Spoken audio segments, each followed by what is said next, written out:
And we're live, I guess. Hey, Hello. All right. hi. This is DJ Game 17, and we're back with another Game Hangout. This is probably going to be the best one so far. Probably Best because one ever. today we have my co-host Brady. Yo, We have I've been Sandra here the since Star. ever. Hello.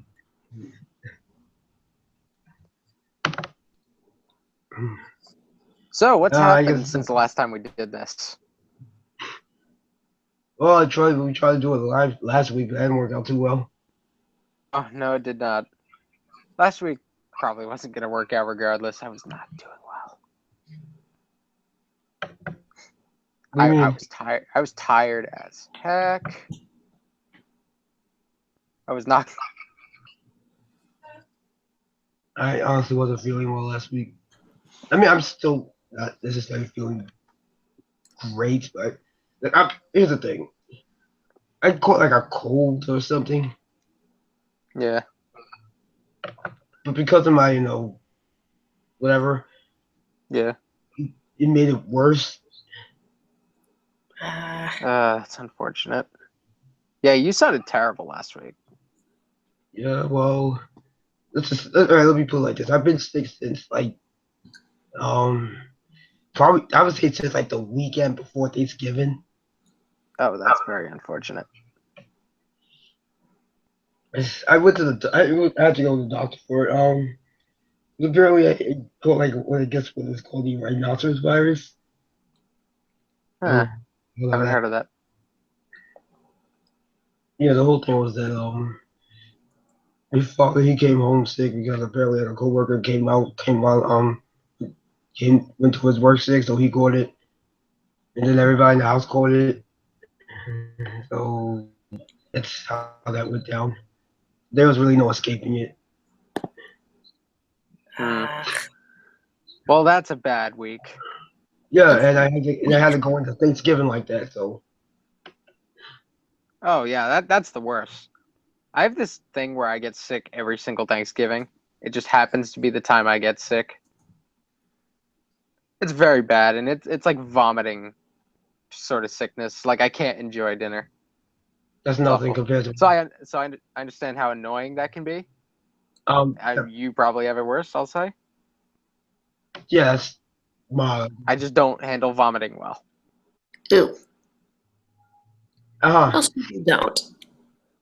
Some people handle vomiting much better than others. Some people can throw up and they get back up and they're like, okay, I'm ready to finish my day. I let it cripple me. Usually, when it happens to me, I'm feeling crummy for at least an hour or two afterwards. Yeah. yeah. So some of us are stronger people than others. Well, that's because of you don't deal with that type of stuff Hmm. on a daily basis. So that's different. Yeah, I'm also just a crybaby. Uh huh. So so I wound up getting a sore throat. Hmm. That's how that whole thing started, and then after that was just I thought that was going to be the worst of it, but well, I was wrong. Hmm. That's shitty. Right before Thanksgiving, actually the night before Thanksgiving, I couldn't. I had a hard time breathing. I couldn't even get a lot of sleep that night. Well, I'm glad you're doing a little bit better. If even though you're not all better, every little bit counts. Uh huh. I was still kind of feeling You're that. relatively better. I was still kind of feeling that way last week. If you actually watched my recent Luke Frey unboxing, I sound terrible in Hmm. it. Really wish I had the there's so many crates now. Even if I did get a loot crate, I'm not even sure which one I would get. Like everybody has a crate now. Uh huh. Like there's like 4 wrestling crates, like a bunch of like anime type crates, Some of them go through loot crates, some are other things. I don't even know what I would do if I even got around to actually getting one. Yeah. Probably get Lucha Crate. They come with masks. I would wear all the masks in my video. That'd be great. Okay, Yes. I've decided. Well, I would like to see the unboxing then. Yeah, unboxings are cool. I don't think I've ever done one. Like I've unboxed cards like early on, like Magic the Gathering cards, but that's as close as I've gotten to an unboxing video. Yeah.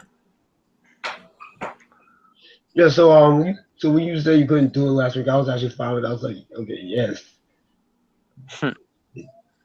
Yeah.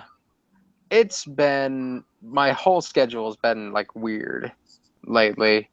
And now I'm moving on to a new job pretty soon over the next couple weeks. I'm in transitional period. Every time I hear you're doing a new job. Yeah. Every time you jump on live, you're like, I have a new job. I have a new job. Yeah. I've been moving around with like little stuff, but now I'm actually moving to something like a little more committed. Like what? Now I have this job where I take care of kids. I mean, I shouldn't be allowed to take care of kids because I'm not generally responsible, but they don't know that. Oh dear. How much does it? How much does Huh? it pay though? Like $10 an hour, but I get a lot of hours, so that works. It's not great, but It's not. It's better than what I have now. I work for tips right now, so they can get away with paying me less than minimum.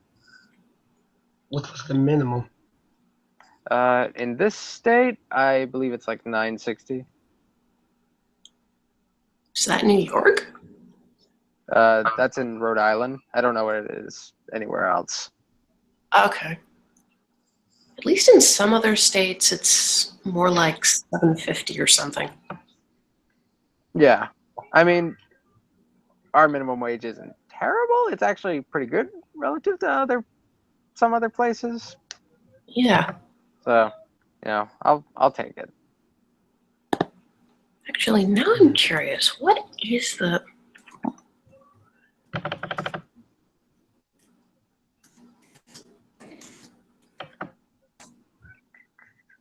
minimum wage by state? Oh, that's always fun. I love graphs. Me too. I actually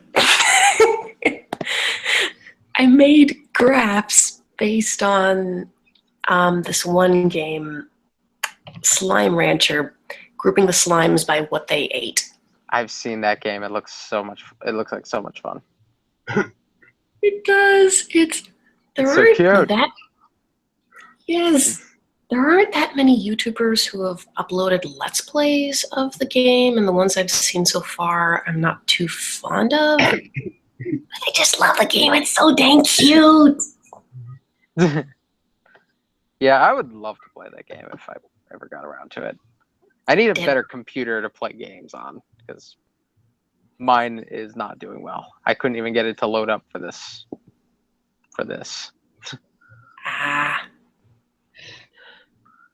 It's been working hard lately. I've been working on a lot of videos, so it's just constantly on processing my videos. I don't really have to worry about that because I've been making most of my videos through streaming. Yeah, I'm not huge into streaming my content. I don't know, it just doesn't work as well for me. It doesn't come out how I would like. I've tried using Google Plus for a few things, but I don't know. Never really comes out as well as when I can just sit down at it. I do it because I'm a lazy person. It's I mean, easier for me. like I could definitely. I am lazy as well, but I'm also egotistical to a certain degree, and I like to be in full control of what ends up on my channel. So if I like start the video saying something stupid, not on purpose, then like I just I want to be able to go back and do it again. And I guess you can do that with streaming, but then you gotta get rid of the first one, and that's a pain. Not really. You can edit it out. Yeah. Yeah, you can, can't you? Unless, It just seems like a lot. maybe because I'm at the point. I'm just like I'm doing this crap raw. Whatever happens, happens. Yeah. Like I've invested in like lighting and everything here. Like I have to sit down and like make sure my videos are like I got to make sure they go well because like I've put enough into it that it'd be a waste if I didn't. Yeah, I don't do that anymore. I used to put more into my videos, but lately I'm just like I'm a lazy bastard. I'm just gonna. Totally understandable. I don't. My philosophy changes every few months. Sometimes I just like cranking out stuff randomly. Sometimes I want to sit down and do huge projects. The whole thing is. All right, you go. No, you can continue. Do it. Did you have more to say? What? No. I don't know what just happened there. Sorry. I think I just lost a little bit of that. I think you skipped a little, and I must have missed something. Yeah, my computer. I forgot what I was going to say anyway. My computer did that a lot when it was breaking down. I think at most, I caught maybe half of what was being said.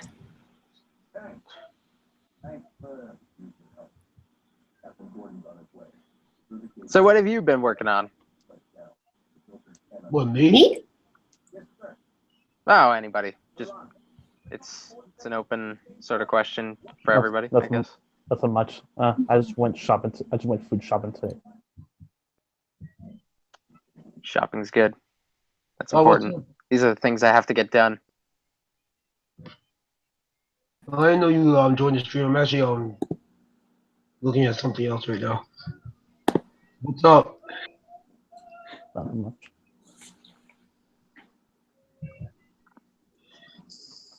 Right now, I'm just playing Arkham Origins, and it's all right. Ooh. And it's not as good as City. Yeah, I got Arkham Origins. I ended up starting it, but it just makes me want to play Asylum and City way more. I really want to get Night, but I don't know. I have that feeling I'm going to be disappointed when I get Night. I have that. No, I had that really strange, deep feeling that like, if I get it, I might be disappointed because I hear a lot of stuff about it, like how people do not like the Batmobile stuff.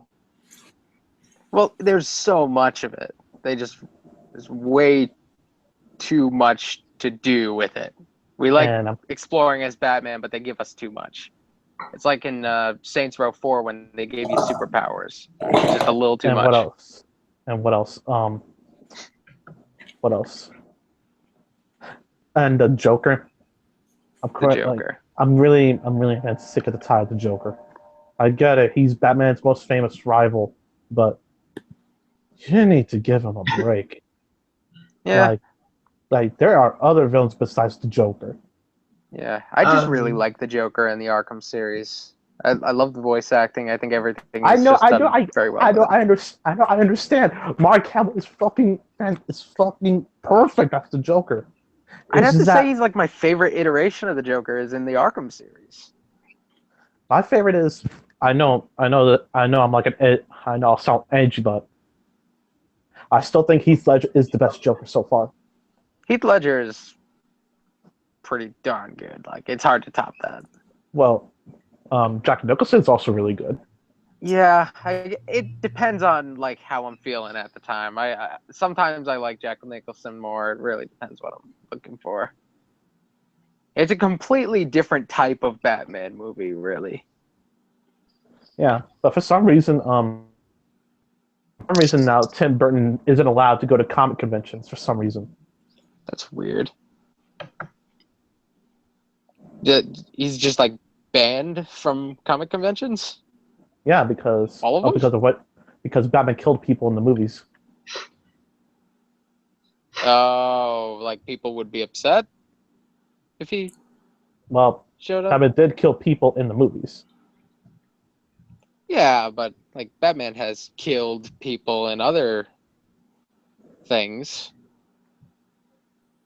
Like there's True. like what is it? Like The Dark Knight Returns, the animated movie. Oh yeah, Killed he a lot killed. of people in that one. Mm-hmm. That was a really good movie. Oh yeah, that was really good. To be honest, I kind of prefer it over The Dark Knight Rises. Oh, absolutely. I think Batman is just typically better animated. Yeah, I'm not going to argue with that. I mean, I'm not the biggest Batman fan in the universe, but like the animated stuff is great. Like the old but when animated show is amazing. But when you know his stuff is good, it's good. Yeah, absolutely. Yeah. Let me ask you this. Oh shit. Well, Oh. So do you think Batman has like the best villains rogue in DC? oh yes, Absolutely. yes. All the other DC villains, to be honest, are forgettable. I mean, the only reason I really like Batman is for the villains. It's not like Batman's that interesting a character. No, but the appeal of Batman is the villains. That's what I'm saying. Yes. I mean in general. That's why a lot of people like Batman. It's actually because of the villains, not because of him. Yeah. Yeah, I totally agree. Like the villains are what make him. It's kind of like that one saying where it says, "Oh, the heroes is only as good as their villain." Yeah.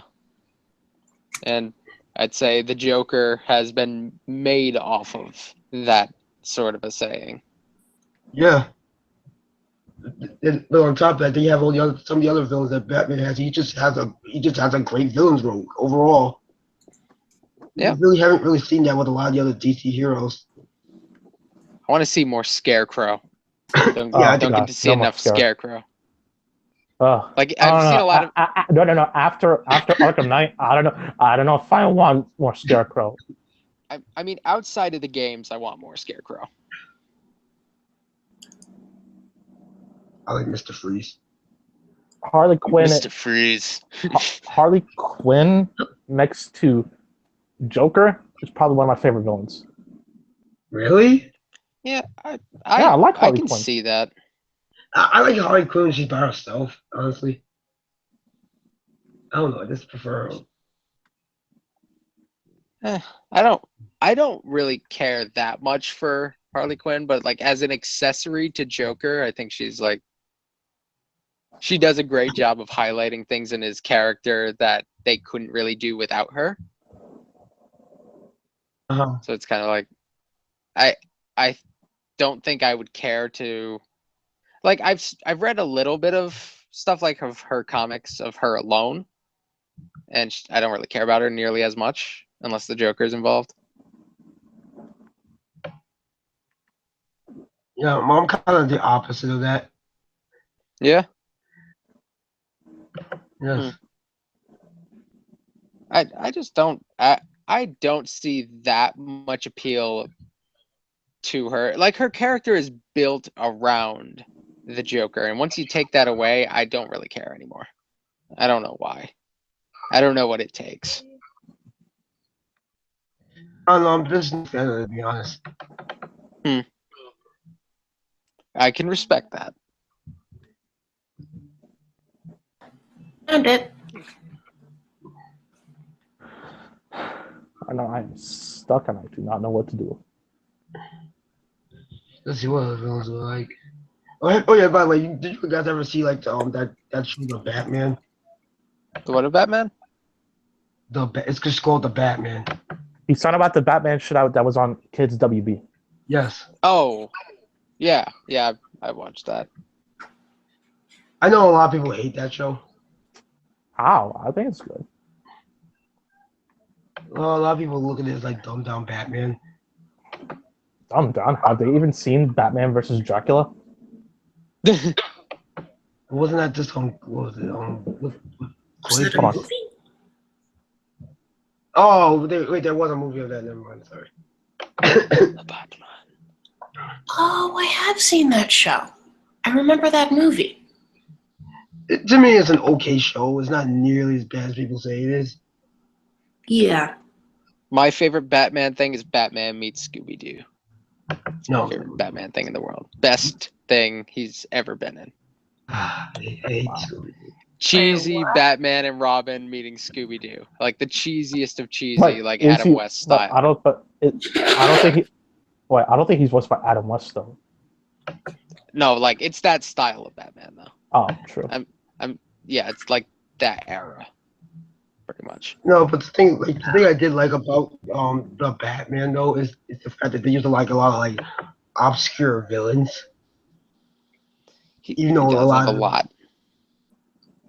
Or just they just I can't name too many Batman villains, so I understand that. Like I can name like the main ones, but that's about it. no, I mean like from like season 2 to like season 3, they just started using like a bunch of random villains that just started popping up. So I kind of like that.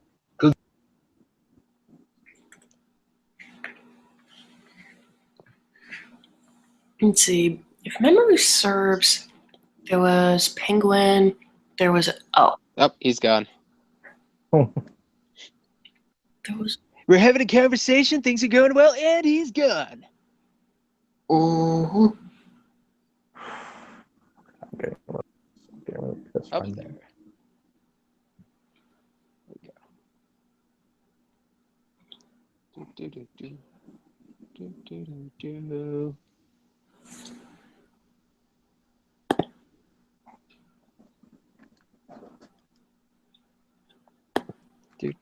Do.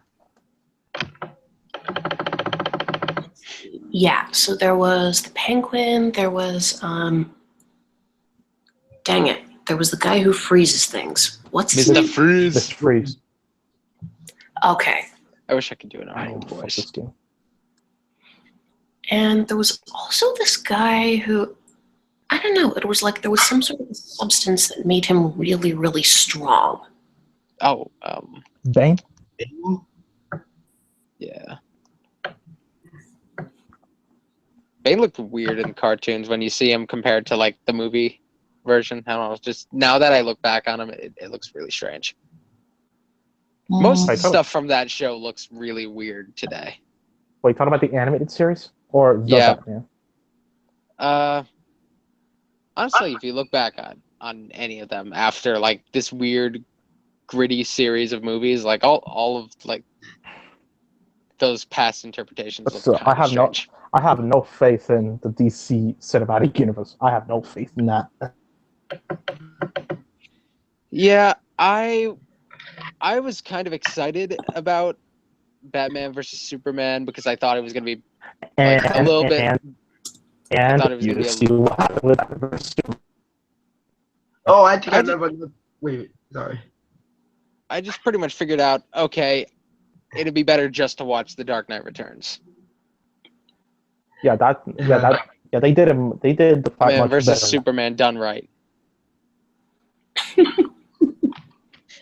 I think I just remember why another reason why a lot of people didn't like the Batman.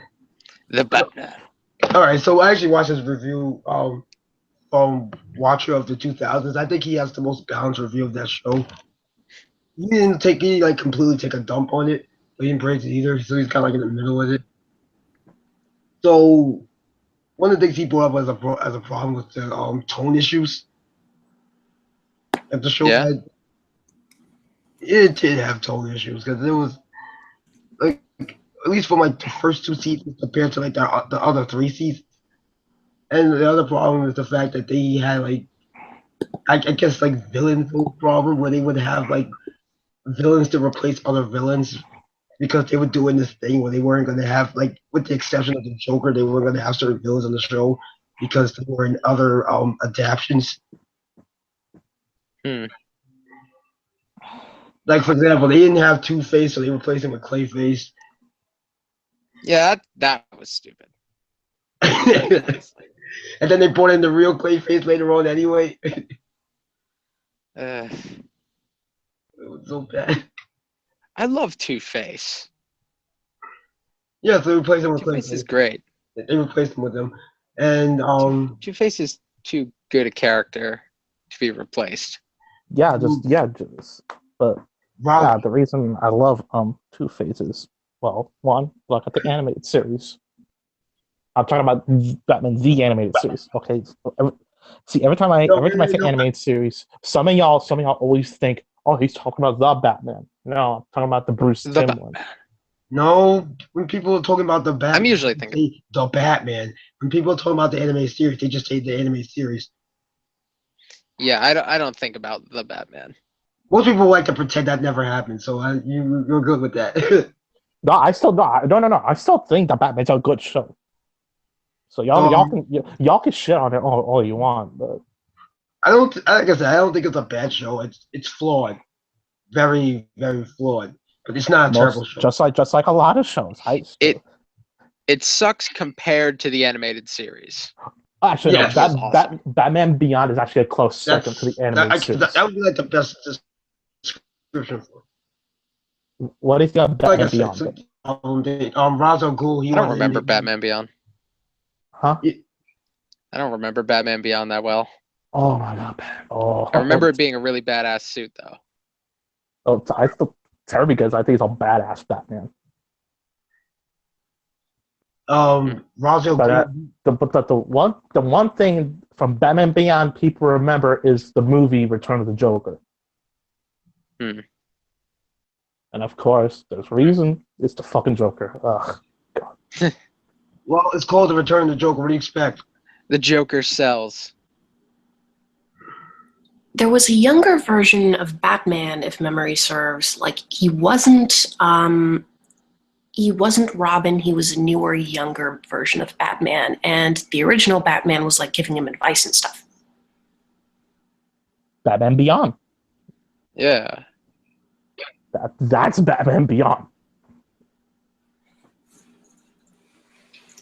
Don't remember very much of it, but yeah, that was cool. Okay, what about Justice League? Everyone remember that? Anyone remember that show? I remember the Justice League being awesome. It was. And then there was Justice League Unlimited, and things got very complicated. That's because they Still good. Yeah, it was, but no. Even if it got complicated, it was still good. It was still good. I think the problem is that they had too many superheroes on the show, but that's why I liked it though. Oh. The Justice League did a really as most things with Superman. About the only one. About the only. Okay, sorry. I'll let you finish.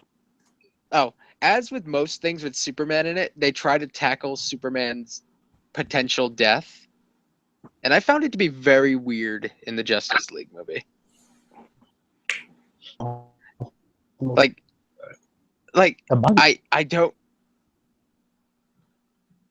No, I was about to say because I remember I used to watch Justice League or Batman all the time on Toonami. Yes. Yeah. To be honest, I'm going to be honest. I think those were the best shows on Toonami. Really? Yes, I do think it beats down Dragon Ball Z. In terms of writing, okay, because if you compare the writing between Dragon Ball or the Bruce Timm animated series, it's a no contest. The Bruce Timm animated. Oh, Dragon Ball has never been known for having the best writing in the universe. Oh no! Trust me, no. This fuckboy named Sandro will. No, Sandro, not Sandra. Sandro. Oh. Are you talking about the guy that does the list videos? This guy named Sandro. I know who you're talking about. Sandro. Yeah, What, you know? Yeah, because he's like, I know him for being subscribed to like the big YouTubers. And I know he apparently started doing his own videos now. And oh my god, they're bad. And oh my god, they're really, really bad. And I know he's been doing like a lot of responses to Hail Zian. Whatever that guy's name is. Who? This guy that just came up that's kind of like doing these like Dragon Ball videos and pissing off the fan base, taking a dump on Dragon Ball Super at every turn he can get. No, he just hates people with different opinions. He's HGW big. Okay, he all you know. I'm not going to get into it because he supports he supports a certain movement, which I will not get into because I'll be here all day if I talk about it.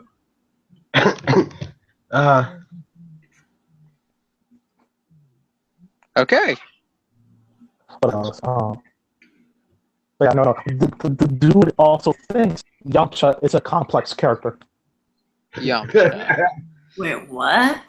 Like Yamcha. Even back in the original Dragon Ball, he was pretty straightforward. I don't think he was poorly written in like part 1, like the first bit of the original Dragon Ball series. I don't think he was poorly written or anything like that, but I don't think he was ever complicated. I can't think of a time. And the dude also tried to slander me. He tried to slander me all because I blocked him on Google Plus. What an asshole! Wait, what? Sandro tried to slander me on a video that he was trying to quote unquote expose me, all because I blocked him on Google Plus.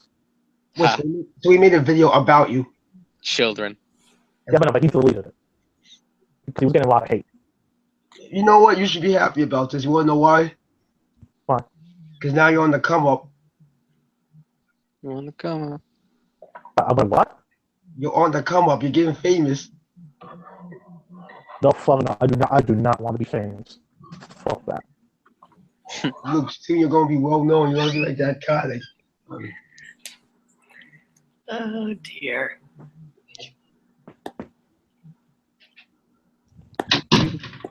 you're on the come up, man. You should be happy. You should be proud. Whatever that means, man. It means you're on the Sounds pretty good. What else? Making moves. But yeah, like but again, like with the Batman thing, like I said, I enjoyed a lot of the villains that they introduced on the show. I'm not sure if all of them are canon, but the ones that were, I thought they were cool. The ones that aren't like the famous ones. Too bad most of them only had like one episode dedicated to them. So Clue Master, Spellbinder, you had this one guy who had this hawk. He was like an evil hawk. DJ. Here's another thing I also found out about him. Remember the story with Kubo and that dying kid? What about it? What's fake? Sandro made a response video on that subject. It's saying, Sandro was basically saying, fuck that kid and put more effort into your arc. That's what he basically said. So he basically flipped What a off. cartoon. So he basically flipped off Kubo. He hates Kubo. What an entitled little twat. It's terrible. I know he fell out of Bleach, but my goodness. That's what I hate the writer. That's like me hating it's like me hating the downfall of Naruto. I mean, I personally don't like Kubo as a writer, but do you see me? Do I hate the whole series as a whole? No. I still think Soul Society is the best arc. Yeah. Yeah, but you have to remember, people these days they feel very entitled. So okay, I really hate the entitled Bleach fans because they think they deserve the anime, or because we waited for so long. Come on, there is countless other animes out there, and you're still gonna stick to Bleach all because you're so devoted to it. Come on, you gotta move on. Bleach is not what it used to be. I personally would like to see the anime come back, but if it doesn't, it doesn't. It ain't coming back. Just like it ain't coming back. Let me put it: the people complain about that is nowhere near as bad as the people complaining about the shipping. The shipping stuff was bad. I remember when Bleach ended, I read the chapter and it made no sense to me. Oh, you read the chapter? What did you think of it? Yeah, I didn't quite understand what was going on because I could have sworn Wait, is it because you didn't read the final arc? Yeah, I haven't gotten far into the manga to after the point where the anime ends, but I was curious to see how it goes because I didn't really care about spoilers. So I went into it and I was like, I was under the impression that there was a battle going on or something like that, like a minute ago. And it just seemed so strange and so incredibly forced. And I was like, there's no way that battle ended well. I could just smell the disappointment from the people who actually were following it. If you really What now? first one, two videos, like You're lagging. Yeah, you're lagging like crazy, man. All right, can you hear me now? Yeah, you're good. Yeah. Yeah, he Lightning's reaction video to chapter 684, hilarious. I God, don't. I do not watch King of Lightning. It's too stressful. Wow. He makes me stress about things with how much he seems to get caught up on things. It's funny though. But I love how. It's funny. If you just want to go into his videos for a good laugh, I say those are the best videos. Oh, absolutely. He's hilarious, but like, sometimes it's hard to watch, like with how caught up in it is. I love how it's like when I get too into professional wrestling and somebody pulls me aside and says, it's fake, right? And I'm okay. I'm calm now. I'll calm down a little bit. I love how passionate he is in his videos. Oh, I can absolutely respect that. No. If you want to see passion, watch his Toriko reviews. Oh my god, his Toriko reviews are... Oh boy.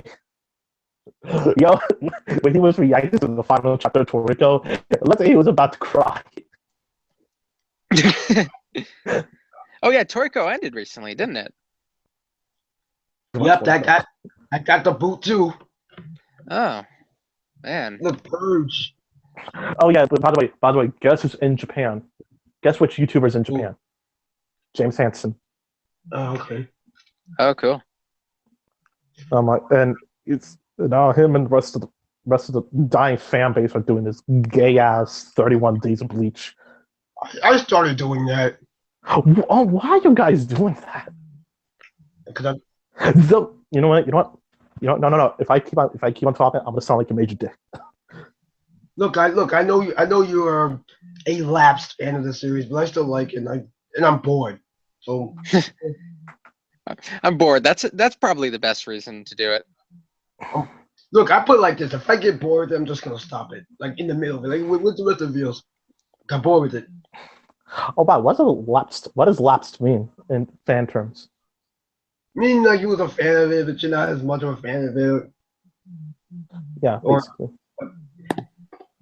Like most people who followed it, but they kept up with it just because they got this far, so why not? Yeah. Like I'll put it like this: the final arc is one of the. It's an experience that cannot be described. It's for me. I know for me personally, it was an experience that made me both, I guess, joyful and angry at the same time. It it filled me with a bunch of emotions, and it would do that in one single chapter. I would go through joy and anger and sadness and a bunch of other crap before finishing the chapter. That is the right experience with the final arc. I was like, wow. I also love the hypocritical shit James Hansen says. I think his video after when he said he was sick, I think he's like, if you all say Bleach is dead, look at the Dragon Ball channels. I'm like, yeah, because Dragon Ball is still popular even without the anime. So how's Dragon Ball Super doing? Like, still have never tuned into a single episode. It's making toys money. I don't care about Dragon Ball Super. Totally can do whatever the fuck they want. Fair enough. I'll put like this: their latest arc was decent, but it ended horribly. Like I kind of want to watch it, but I feel like there's so many better ways to spend my time. Okay. Okay. DJ, what would you rather? What would you rather do? Would you rather reread the final arc of Bleach, or would you rather watch the ending of the latest Dragon Ball Super arc? We read the final arc of Bleach. Really? Wow. Wait. Wow, that Dragon Ball arc was that bad at the end, huh? It's that. You've heard the anime snob. Yeah. He basically summed up the entirety of how bad that ending was. So first off, Trunks pulled out so many like ass pulls that was on some fairy tale level nonsense. Like Oh even yeah. I don't know because I'll have even to so, believe on that because I don't know if you can go to fairy tale levels of that. I can't Sanji super out there. look, Sanji J basically called Future Trunks the Urza of Dragon Ball. He's basically become that. He Oh my he god, fused with oh my. he fused with Spirit Bomb somehow. Oh my. What? You ever heard of YouTube mixes where they just like where these playlists and they just give you random videos? Who? I forget it.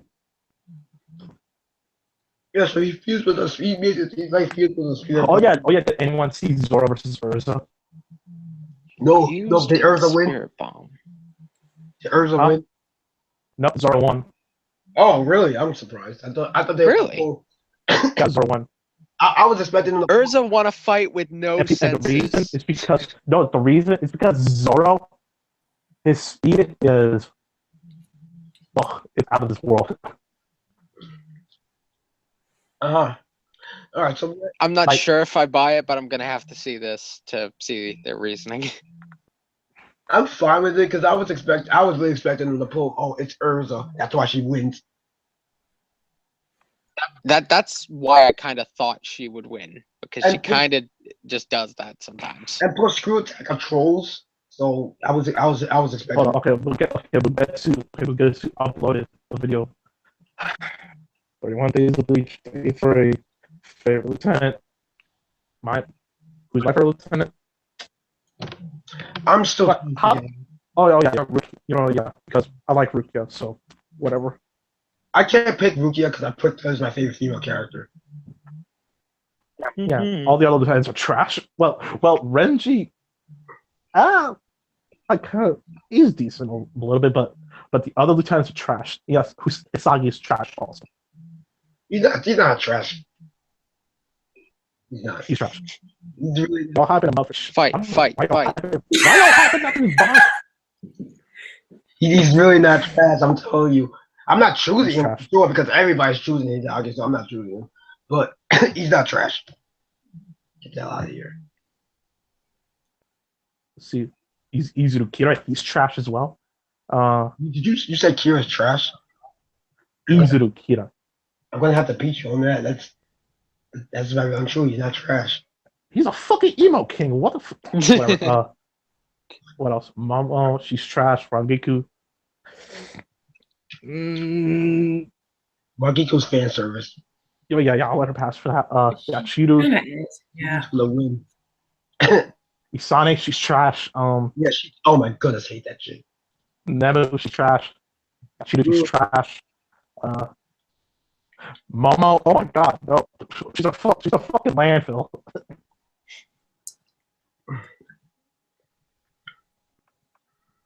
See who else? Yeah, I think that's basically it. And now it's trash. She's the worst lieutenant of them all. Yeah, I was purposely trying to avoid her. Oh, I get it. She's so bad you can't even mention her. Yeah, thanks for that. She's bottom of the barrel bad. I would say she's the worst character. Bad. Yeah, she's shitty. Let's see. I'm trying to think. What's in my soy phone's lieutenant? Oh my. Omida. Yeah, he sucks too. Wait. Yeah, put it next to it now. Yeah, they don't exist to me. I might choose I might choose Renji. Just choose either Renji or Rukia. Those are the only ones that matter. I kind of regret not choosing him for my favorite male character though.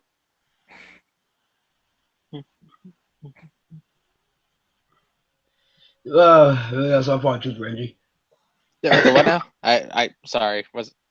I just totally. Okay, and I bet tomorrow's gonna be favorite captain.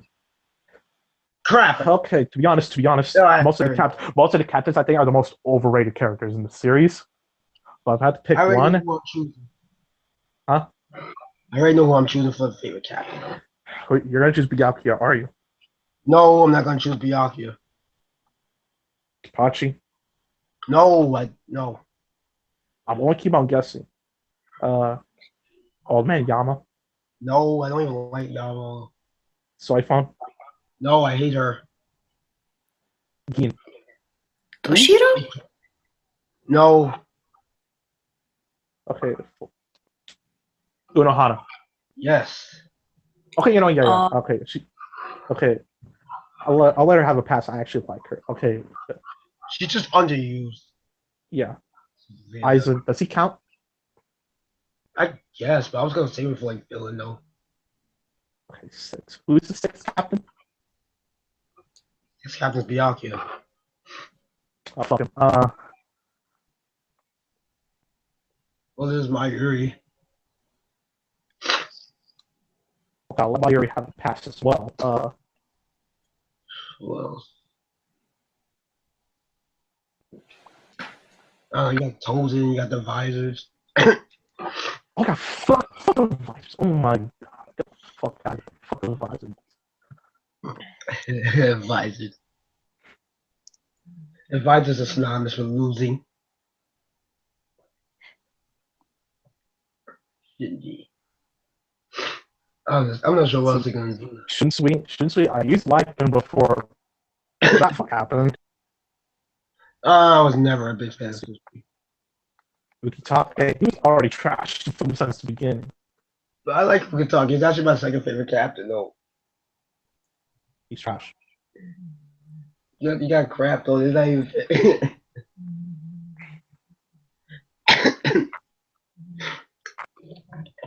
I don't know. What other captains are there, actually? 13.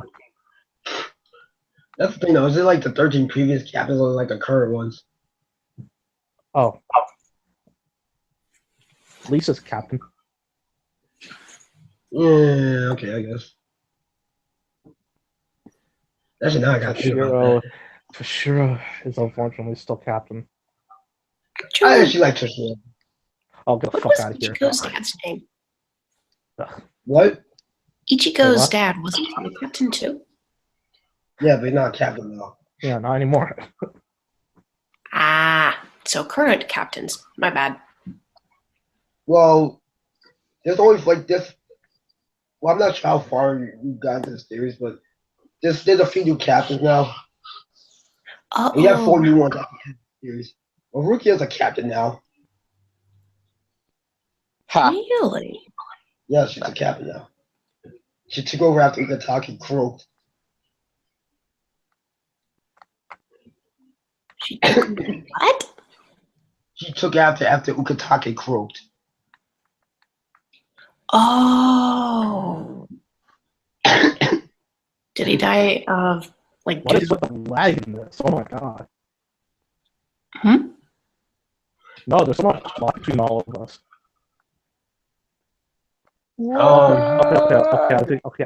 Okay, I think I found some of the captains. He died from he died of giving the main villain the power up. Ha! Lame. He thought he was going to save the day, but he actually made the situation a lot worse. Okay, like I said, What you lamest way to fucking die? block. You fucking King Prison 2.0. I don't know if you watch JoJo, but you'll understand what I mean if one of you gets caught up to part 5.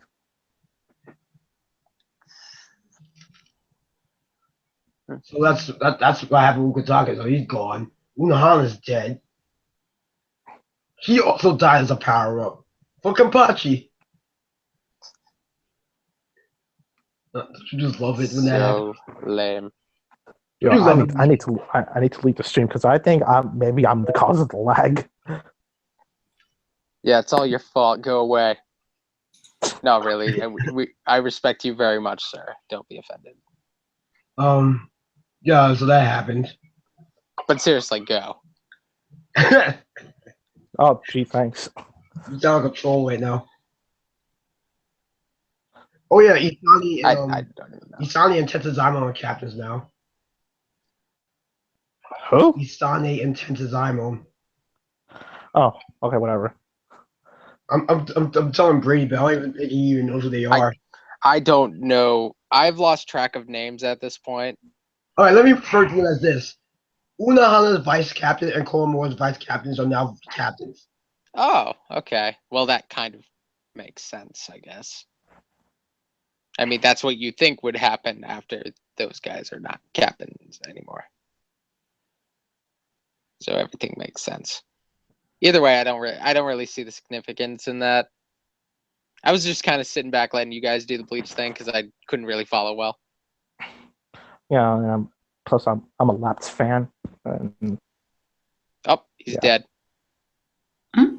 Oh. yeah, I gotta go. I gotta go to sleep early tonight. All right. It was nice talking to you. It was nice talking to you too. We'll see you around. Hopefully he comes back soon. Good night. See you later. Good night. Oh, he's back just in time. Do do do do. I can't stop humming John Cena's theme song. What exactly is a titty monster? A titty monster? That's his name, Mayumi the Titty Monster. Oh. I feel like that's referencing something, but I'm not sure. Was it Cloud or something? I don't even know, man. Oh yeah, by the way, I'm saying Kabashi has a Bankai now. I remember that being like the thing was that he didn't have, or that he didn't use his Bankai. That was like his thing. He didn't have one. He didn't have one at all. I thought it was just No, like he he just didn't use that sort of stuff. He didn't. He never. Yeah, that's the thing. But he got a real Shikai and a Bankai. Oh, doesn't that take away from his gimmick? Wait a minute. That wasn't even his Shikai? No, it wasn't his Shikai. Oh. Wow. Bleach is dumb. So, does that mean he learned the name of his Zanpakuto? Yes, you want to know? You know what the? Oh, I even told you the plot twist of this. This is gonna blow your minds. Okay. Oh. So his Zanpakuto name is Nazaroshi. Nozarashi. There you go, Nozarashi. And it turns out that that's also the name of his lieutenant. Whoa. Just coincidence? No. Oh. She is the Zanpakuto, isn't she? Yes. Oh. Knew it. That's cool. and look, she gave him his Bankai. He didn't train for it, she just gave it to him.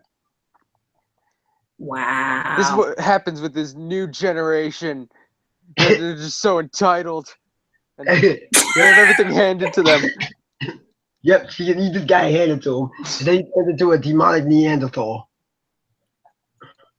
This is so stupid. I don't want to read Bleach. I'm never gonna do it. I've watched enough. I watched all of the anime. I'm okay. I've had enough Bleach So for one lifetime. How'd you feel about the anime though? Out of context. It was not that bad. Like when it wasn't filler, I actually really did enjoy myself. Like the Soul Society arc was fine. The Arrancar arc had its problems, but it was more or less okay. The Fullbringers thing was kind of weird. Like that felt kind of out of place. It was. But overall, I think the anime was okay. I'm not sure. It had some okay. It had enough okay moments that I don't really regret watching it. Yeah. And I I don't know.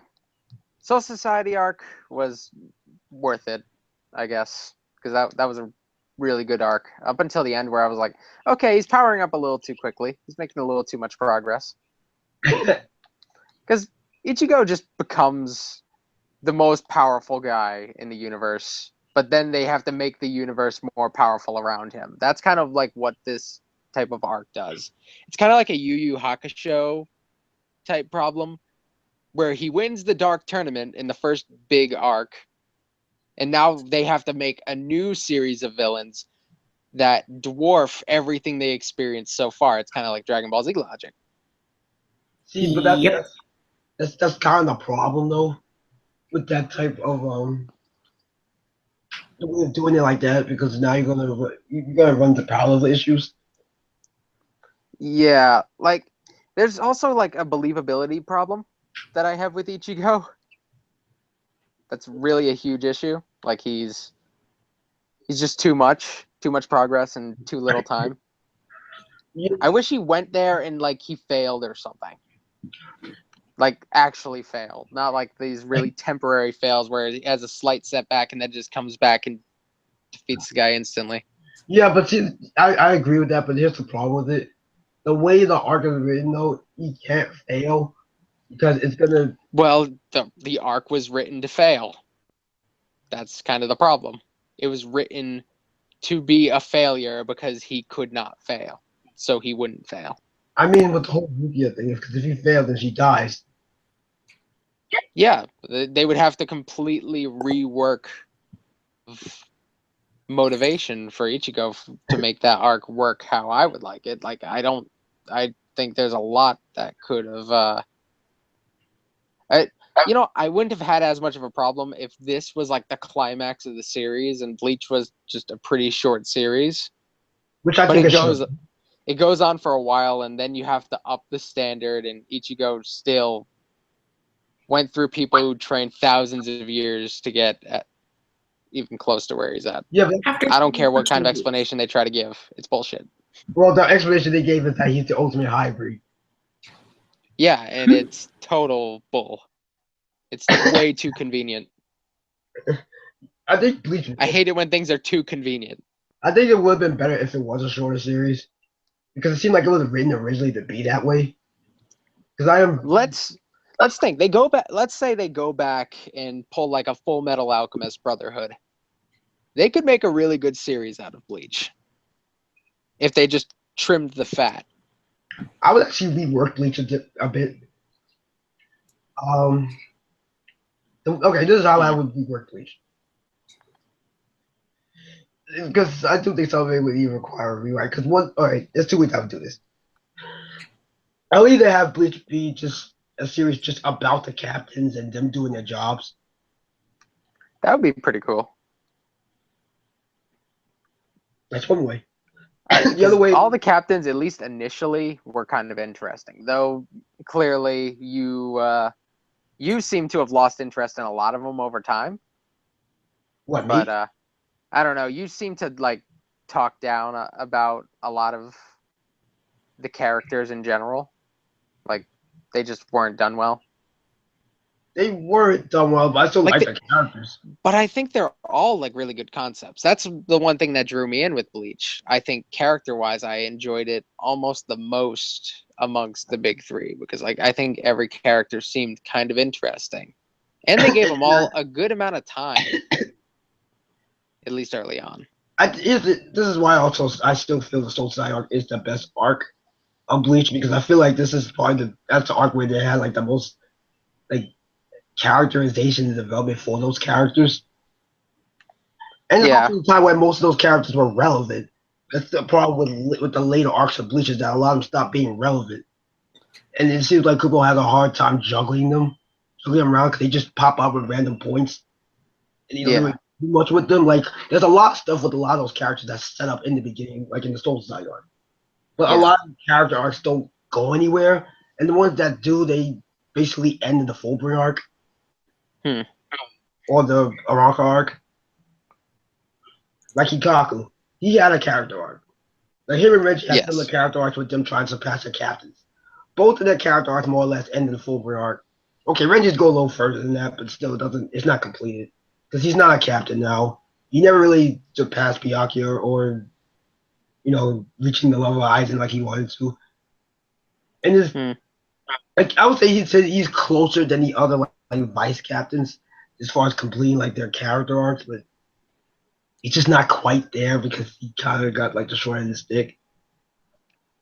Yeah. The rest of them though, they just got shat on altogether.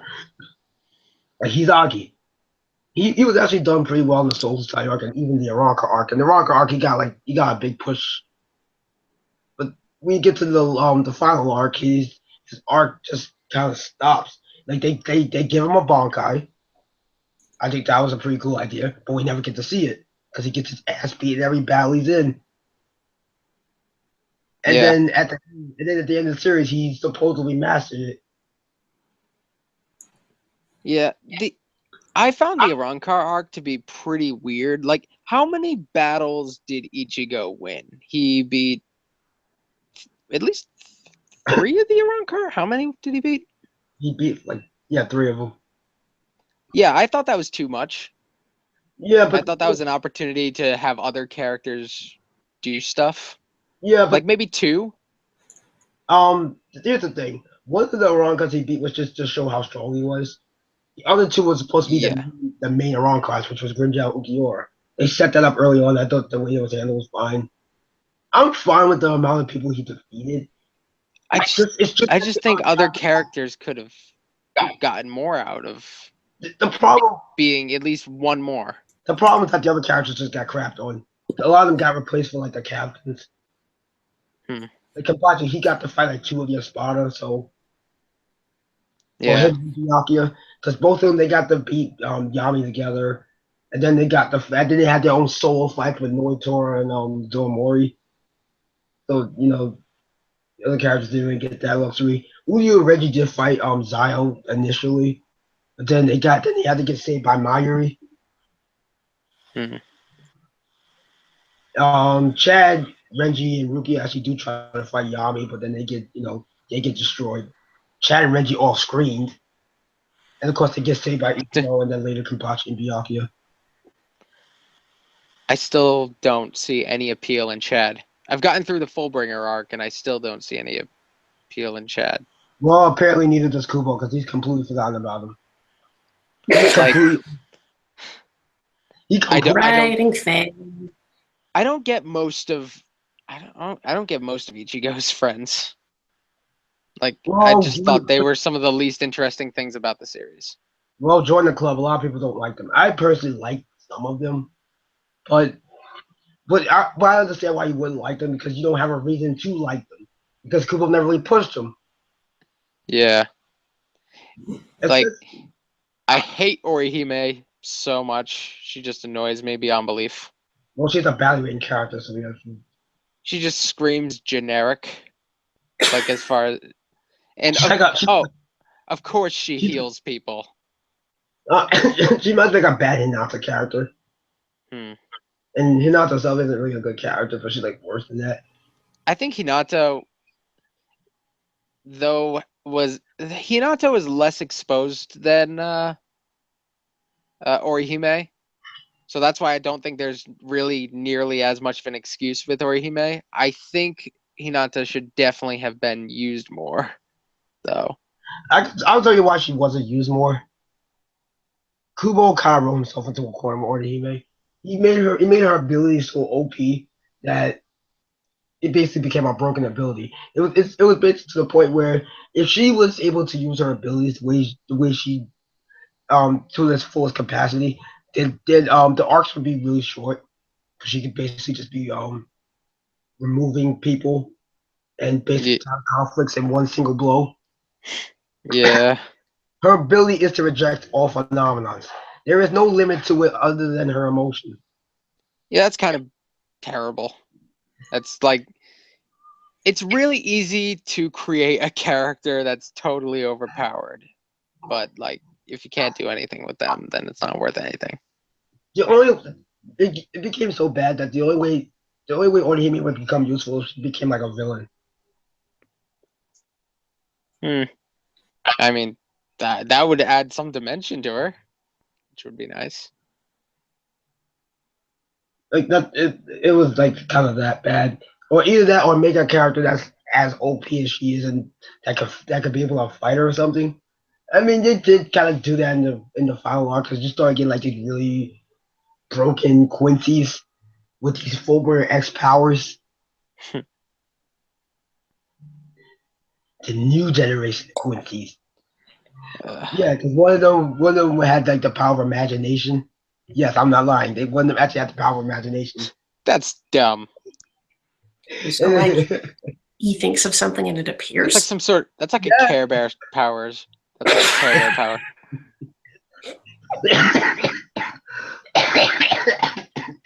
Soul Reaper Care Bear.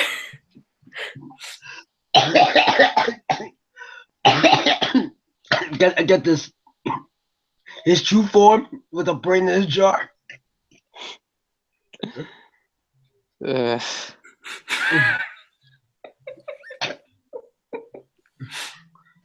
God, Bleach is dumb sometimes. Just a little bit. Just a little bit. We also had we also had another guy who had the power beat of the miracle. The miracle. Like, that's kind of like Ichigo's power, isn't it? Yeah, but better because every time he gets injured, he can recover from every injury that he receives. He calculates that into power, so he gets stronger. Oh, that's dumb. But it's way better than like with other characters in the series that have those similar type of powers because he can even come back to life. This series is just too much for me. I should have known from the beginning it was too much for me. Do you want to know how he got defeated though? Sure, why not? That's usually the most entertaining part. Juwa killed him. Oh, didn't he kill like a lot of broken characters? He killed like half. He was killing like half his army, to be honest. Like he was killing that's not the only broken character he killed, from what I'm aware, isn't it? Well, there was another one. He had his right hand man by the name of Jerome Haskell. His power was called the Balance. The Balance. Is that like? Yes. Is he the Avatar or something? He can basically. His power is like to rain misfortune on you.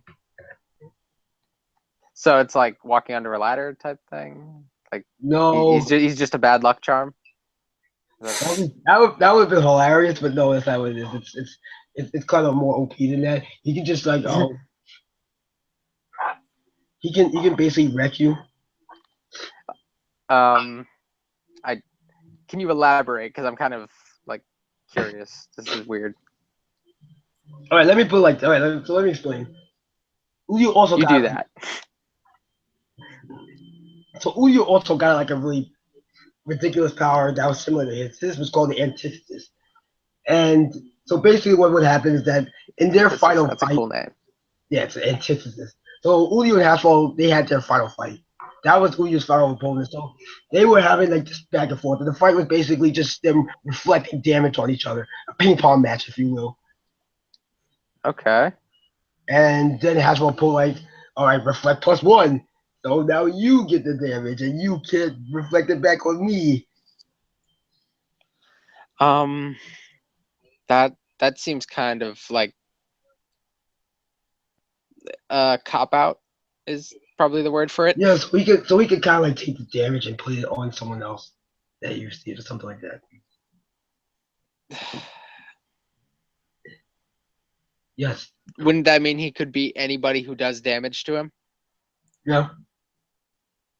Yeah. No, you would.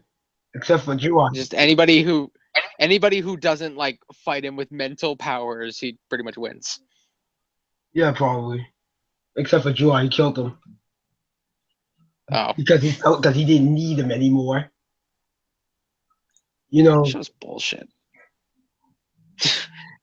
Yeah, he didn't need him anymore. We all know that's because he was too OP. He was basically kind of becoming somewhat of an unbeatable person. Actually, it's always good to have a character like that. Well, that is so OP that the hero can't even beat him. That they can just clean up any mess that you make just by killing any character. Yeah, but Drew has to clean Hearing the my clothes. echo. Me too. Does somebody have their headphones unplugged or something? I have mine unplugged. Oh, yeah, it's coming off on your end. Oh, all right. I'll put mine on. All right. So Udu, I don't even know what happened with that. So yeah, he basically Udu got trolled. Hasbro actually did heal him before he died though, because he was like, because he basically got I guess you could say he turned over a new leaf before he died. He was like, "Oh, I'll heal you. So I'm going to take the damage off of you and then put it onto me, because I'm already dying anyway." Lovely. So yeah, he has that type of power. Let's see. There was another one who had. There was another guy who was like he was a sharpshooter, so he could pierce through anything. Okay, that's not a bad power. Yeah, That's a reasonable power. yeah, until he transforms. Oh no. Then he becomes light. So now he's intangible. And he can't So die. It's so bad that since we attacks Bonk, I can't kill him. he becomes light. He became. Can he do damage while he is light? Yes, yes.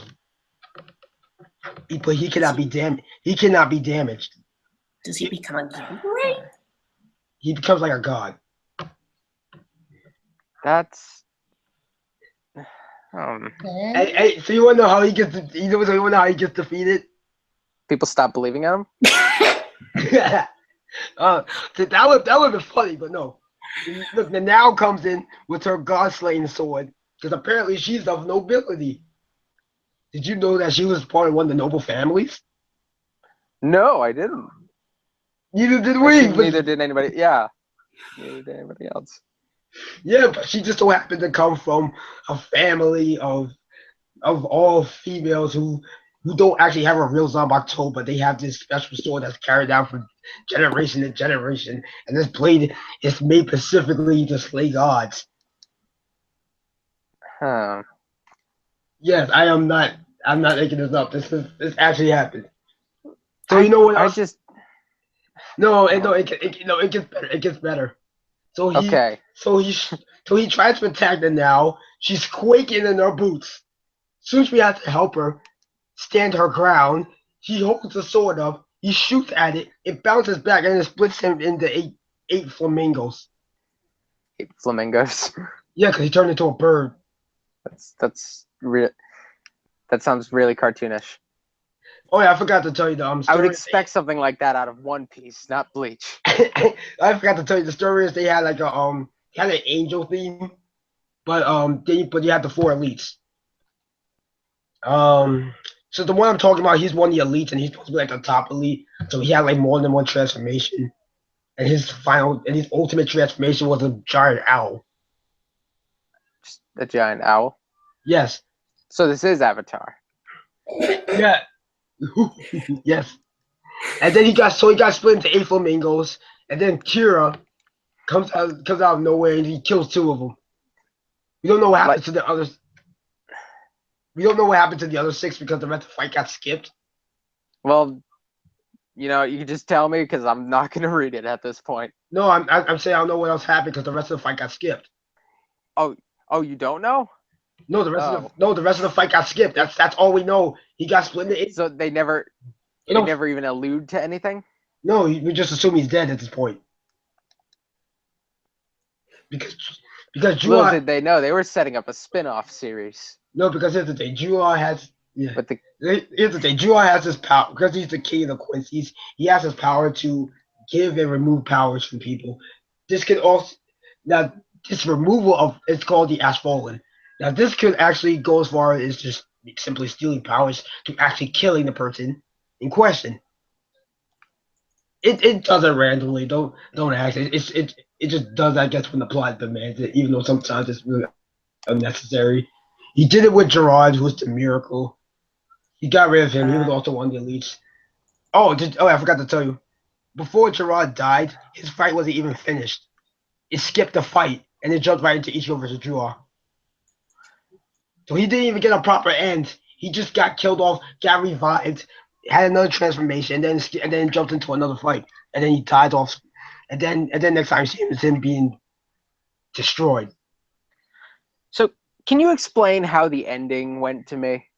Like the complete ending to Bleach? Because I was not able to understand that in full context when I read it.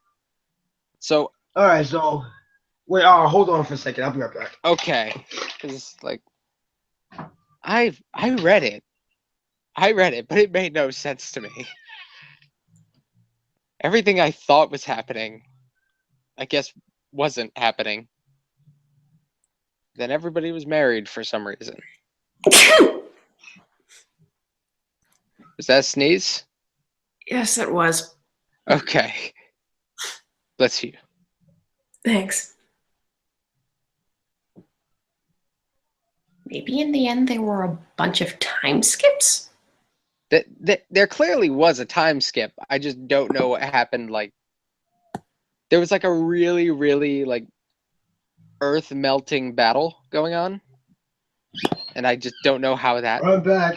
worked out. I'm back. Okay. Time to explain the impossible to me. All right, I'll do my best. Okay. All right, so here's what happened. I have to talk about like the last two chapters because that's basically the ending. So after Ichigo, Okay.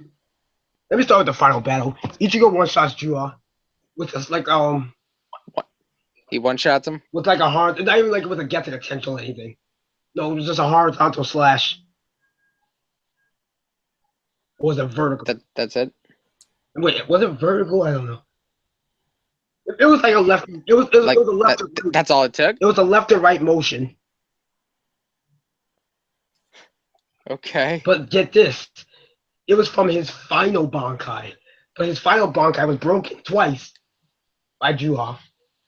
Because his almighty ability, this is easily the most broken ability in this entire series. I would say even more broken than Orihime's. Allows him to not only see the future, but manipulate the future. Even the futures in which he died in. What? Yes. I don't understand. His almighty power allows him to see and manipulate the future, including the futures in which he died. So he can change it. So he can do anything.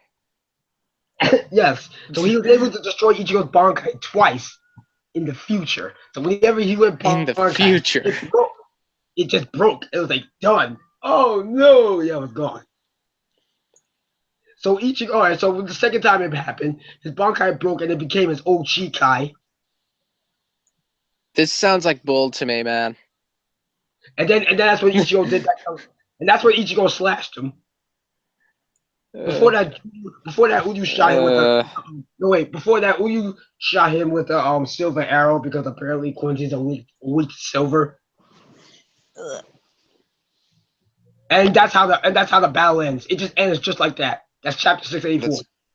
It doesn't even have like it just ends just like that. Ichigo slashing. We don't even get to see the full slash. It's mid slash end of chapter. Next chapter, 10-year time skip.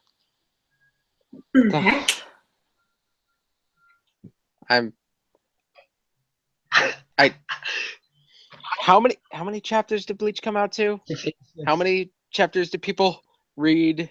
It was 686. Finish it like that. It was 686, and the final arc overall has like 267 chapters. They couldn't spare him like 10 more chapters just to give him a little more time to make this make sense. Nope, because after all these years, chapter 680, they announced that Bleach was ending in like 6 chapters. They just cut him off. That was the weird thing that happened with Naruto as well, and it was so weird because the Naruto Sasuke fight was like so short. They kind of, I'd say Kishimoto made that kind of. He did the best he could with that, and it wasn't the worst he could have done with the amount of time he had.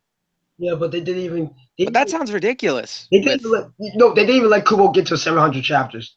They just cut him off like 686. Like, we're done. You're done. I mean, just let him get to 700. It's been years, and in the series, it's not like it's not making money for them. And they did the same thing with Toriko too. And they cut it off after the series was announced it was going to end in 2 chapters. They only gave him like 2 chapters to wrap up the series, and they ended like. Why do you think they're doing this? I don't know. The theory going around is that Shonen Jump is purging series because Like- since Naruto ended, there's been a lot of series that's just been getting cut. If you notice, and Is there and this- is there more money in like Boku no Hero or something than there is in like a long running series like Bleach? I don't know. I just it's something I could not possibly understand. Like I get at a certain point when you're hundreds and hundreds and hundreds of chapters in, it's hard for fans to catch up. And I think they're understanding that at this point. Because I've calculated how long it takes to watch every episode of One Piece so far. And it's a ridiculous amount of time. Like 5 days without sleeping? It's way more than that. Oh. It's like I should probably just do that now because I can just check to see what episode is it at now. It's like 720 something. I don't know. I got Crunchyroll in front of me. I can check it. It's 978 videos on the Crunchyroll page for One Piece. It's not enough episodes. Okay, It's like, so it's like 700 something. yeah, it's like 700 something because the chapter count is like 848 now. Okay, let's say 700, and each episode is like 20 minutes roughly. More or less. Okay, 14,000 So that- minutes. so divide that by 60, so that's 233 hours. So divide that by 24, and that's like 9 days, close to 10 days straight Yeah. So yeah. of just straight viewing. So there's the purge going on. Mizukoi ended like a week, like 2 weeks before Bleach did. After that, Bleach. Oh, I like Nisekoi. And then Kind Toriko. of said that one. And then Toriko ended. And I heard that Mizukoi didn't have a good ending either. I'm not sure about Toriko. I still haven't watched it on Team Lightning's video about it yet. But I have heard it's been getting rushed. I don't remember. Toriko couldn't have been like that popular anymore at this point, could it? Like I'm sure like it had a decent audience, but you never hear anybody really talking about Toriko like before it started coming to an end. There was like a very small amount of people who were actually like huge Toriko fans, as opposed to the other long running series on Jump. And that's kind of one that I understand them trying to bring to an end. Bleach was a weird one. Like I get that it was close to an end, but the urgency to end it was kind of weird. I don't know. I think they might have just got sick of Bleach, to be honest. I'm sure they realized that it's not getting better. Either that, They're not going to make more money at any point. They're just going to keep making less money off of Bleach. Either that, or they got tired of dealing with Kubo, whatever the situation is. Yeah, there are those elements, but I couldn't possibly understand how complex the relationship between Shonen Jump and its writers are. Well, That's beyond what I can speculate. Well, I have heard Kubo doesn't have a good relationship with his editor, so that might play a big part. I hear almost nothing good about editors and mangaka. So I hear nothing good there. So I had to tell you that section as well to kind of understand what went down with Bleach. So when the chapter 4, oh yeah, and before it was announced it was going to end, Ichigo had that was the first time Ichigo had his Bankai broken, so he had to get like an entire chapter to get it fixed. Now when it was announced that it was ending soon, it was ending like in 6 chapters. I was like, oh crap, this is going to have a horrible ending. I already prepared myself for the bad ending because at that point I was like, there's no way that Kubo can wrap this up in like 6 chapters. It's impossible. There's still so much that needs to be addressed. The final battle still needs to happen. The final battle was only like 2 chapters. which is ridiculous because Bleach has some terribly long, drawn out fights. Like it's ridiculous how much time they spend on some fights, and then boom, they just wrap up what's supposed to be the most important one like that. It was just 2 chapters. Think of all the fights that stuck around way longer than they should have. Yeah. Yeah, so yeah, like 2 or 3 chapters tops of the final arc. I mean, of the final battle with Jua. And that's how it ended. And so after that, you have the last 2 chapters, which 10-year time skip. We don't even get like a proper resolution chapter to say, we won. We didn't even get that. We barely got to see Ichigo even finish off Jua. He was in mid-slash, and it ended. We even got to see him full completely cut him in half. It was that rushed. If they were gonna wrap it up like so suddenly, they should just had Ichigo die or something. Yes, I was saying, what if you're gonna do like that? Then let Jua win. Let the bad guys win. That would be hilarious. I mean, he was so OP. I just want a series that runs for like several hundred chapters just for the bad guy to win. I've been waiting for a series to do that. People will be so unsatisfied with it, but I would love it. I would love it too. I think that'd be hilarious. I love the bad guys. You and I root for the bad guys more than most. Yeah, that's why I do one of my favorite characters in Bleach. Like it's not just like I appreciate the bad guys. I genuinely want the bad guys to win. That reminds me. Same. He's still alive. Mm-hmm. I'm saying Aizen's still alive. Can we talk about how terrible the final Bleach chapter was? He's in prison. That's what was happening. Dude, it was fucking bad, man. Oh, he spent most of the series. He spent most of the arc in prison. He only got out for like for the final battle, and then he's back in prison for the last 2 chapters. Yeah, can we also talk about the fact that we don't even know if Kisuke, Yoruichi, or Nell are even alive? Even though his Kyoka Suigetsu is something that kind of helped him beat Jua. But whatever. So anyway, so we get to the 10-year time skip. Still treats the new head captain because Yamamoto was dead, whatever. He died at the beginning of the final arc. Anyway, so they rebuilt the Sokyoku Hill, the execution thing. They rebuilt that bigger, grander than ever. Dude, we don't even know what happened to Kisuke, man. That's fucked up. Like, what the fuck? Yeah, so they rebuilt that. Everything here just sounds so unsatisfying. I'm so glad I'm not you guys. Yeah, so I'm so glad I didn't bother following it that close. He didn't even put a majority of the characters in the end. Fucking blows. He's dead. They actually confirmed him dead.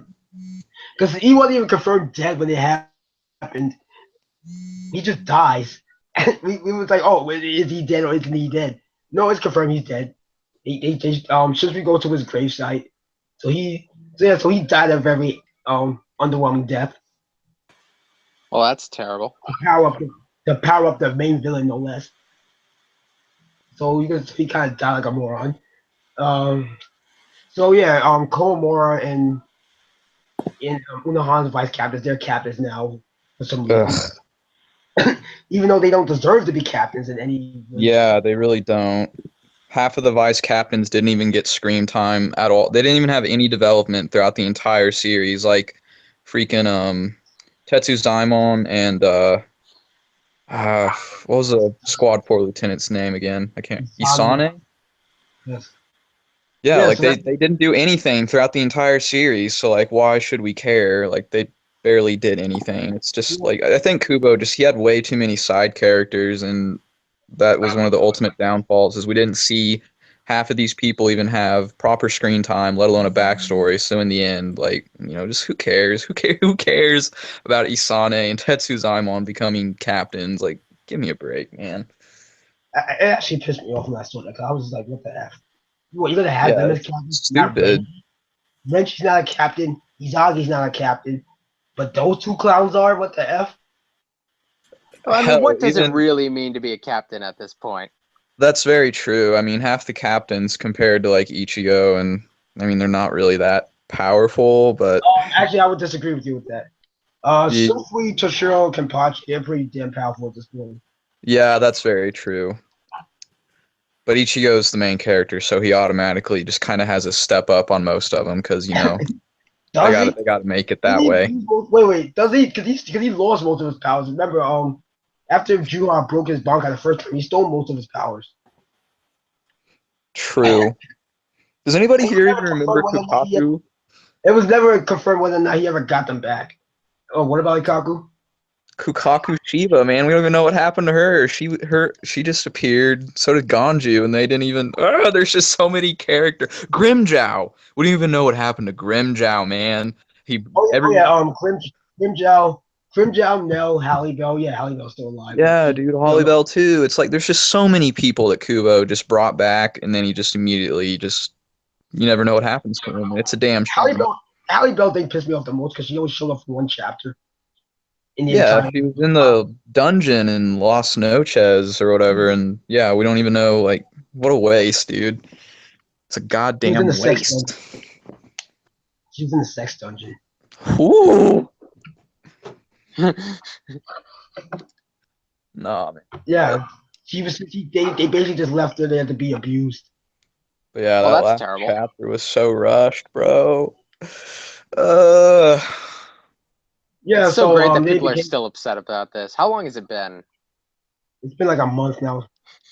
The sad thing is, Bleach isn't even like relevant in the anime and manga scene anymore, so you're not really going to hear that many people complain about it unless they're avid readers of the manga, which at this point, like a majority of people haven't actually read that far into the manga. I don't even know anyone that's actually been able to get past like the fucking Soul Society arc. It's ridiculous. Like, I don't know why. Bleach is like, it's just not it's not a thing anymore.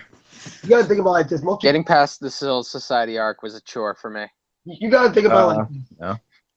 Okay, you gotta think about it like this. Most people who are getting into Bleach, most of the people that telling them about Bleach usually tell them to drop it after the Soul Society arc. Yeah, I've heard that too. Okay, let's be honest. Would you guys recommend Bleach after Soul Society? Like, would you really recommend the rest of Bleach after Soul Society? I would just honestly, recommend staying away from Bleach in general. I do like the Arankar arc, even though it's extremely long and drawn out. I actually like that arc a lot. The Fulbright arc is, I think that's when, it started to really like show that, okay, this series is not a thing anymore. I like the Arankar arc, though. I like the Espada and them. Some of the fights are pretty decent, but the Soul Society arc is probably the top quality one. I mean, everyone can agree on that. The best written of the Bleach arcs. And the problem with it is that it probably would have been best if it just ended with that instead of just kind of continuing on. Oh yeah, Kubo should have ended it after Aizen got defeated. Like, there's no argument about that. There was really no point in the series going on after that arc. Like, what else could he have possibly done? I mean, the only other thing that really needed to be shown was the unshown Bankais, but we already saw what happened with that because there's still Bankais that haven't been shown yet. Right. So that was pointless. So when you really look at it, and there's still a lot of backstories that haven't been shown either. So when you really look at it, the continuation of Bleach after the was resolved. Yeah, I know. It's dumb. I don't know. I felt like there was just more ass pulls than usual in the final arc too. Like, I know Bleach is full of ass pulls, but I mean, I don't know. Like, the ass pulls in the final arc just made my eyes roll. Honestly, no, the final arc most definitely had like ass pulls after ass pulls. That's how certain characters became so OP for no reason.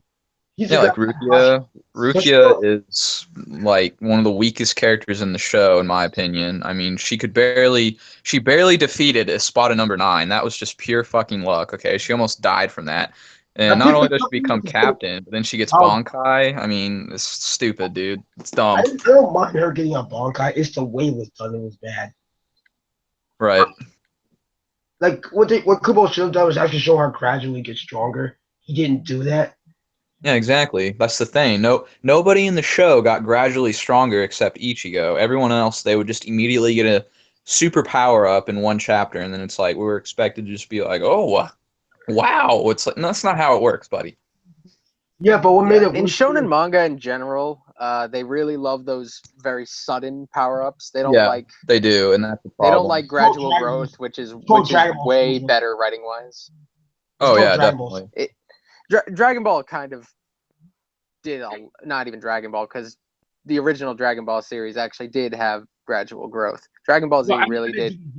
I meant DBZ. Yeah. No, I was correcting myself there because I almost said Dragon Ball, but the original Dragon Ball was fine actually. If you go back and look at it. It's DBZ syndrome. Yeah. Because this really all comes back to Super Saiyan, because that in itself was kind of an asshole. Oh, Yeah. absolutely. Like I mean, we had no reason to believe we were getting what we were getting. I mean, it was all spectacle, really. No, it was built up to the Super Saiyan transformation, but it was really convenient. It's not exactly what I would expect now that I think back on it. Like, they talk about Super Saiyan. I wasn't thinking, like, just changing the hair color and, like, that stuff. Like, all that was kind of, like, weird. Just when you really think of the concept of a Super Saiyan, it's really freaking weird. I haven't seen. I used to watch Dragon Ball Z back in the Toonami days, but I've never actually seen like Dragon Ball in its entirety. I don't really know anything about it, so. I've actually watched the majority of the series. I watched the original Dragon Ball. I enjoyed it. I'm rewatching Jizu Kai. I see like a lot of like the writing problems, especially like especially after the Frieza arc. It's Cell Saga. That was kind of a mess. Yeah. People admit it, but it is. I still have like a soft spot for the Cell Saga. I think it was worth it in the end, unlike a lot of moments in Dragon Ball. That was one of those things where the payoff was worth it, especially with Gohan really getting his chance. I agree the payoff was worth it. It's just it could have been done better. But absolutely. then you got the Boo Saga, which is a mess. You can tell the Boo Saga tournament just stopped giving enough. Yeah, absolutely. First off, you have Super Saiyan 3, which came completely out of nowhere. It basically contradicts Super Saiyan 2. I mean, the entire concept of Super Saiyan 2. Super Saiyan 3 was really about Dragon Ball Z. Yeah. So Dragon Ball looks a little ridiculous, in my opinion. I mean, Bleach is ridiculous too, but Dragon Ball looks pretty ridiculous. Yeah, but the original Dragon Ball series is just a solid example of shonen done right. But then Dragon Ball Z is like where epicness overcame good writing. Yeah, that's what it looks like. And I feel like that's kind of, but Dragon Ball's had the best and worst of things, I guess. And that's why I feel like that's what happened with Bleach. It basically picked up Dragon Ball Z syndrome, where it became more about look how cool this is instead of I mean, they all kind of do that eventually. Once they stick around long enough, that's just what they become. Yeah, but it just became really bad with Bleach, and especially in the final arc. It was all just trying to look how cool this is without really having basically contradicting everything that happened beforehand. And then wiping that final arc was bad. It was bad. It's sad because it actually had a good start, in my opinion. I think like that first year and a half of the final arc was actually pretty good. Especially I think the only things I liked in the final arc was Unohana being a Kenpachi, and I guess the Komamura origin backstory kind of thing was cool, I guess. There's like a Wolfman clan guy. Yeah. Other than that, though, there wasn't a whole lot of highlights for me. Most of my highlights for the final arc is in the first invasion, though. Yeah.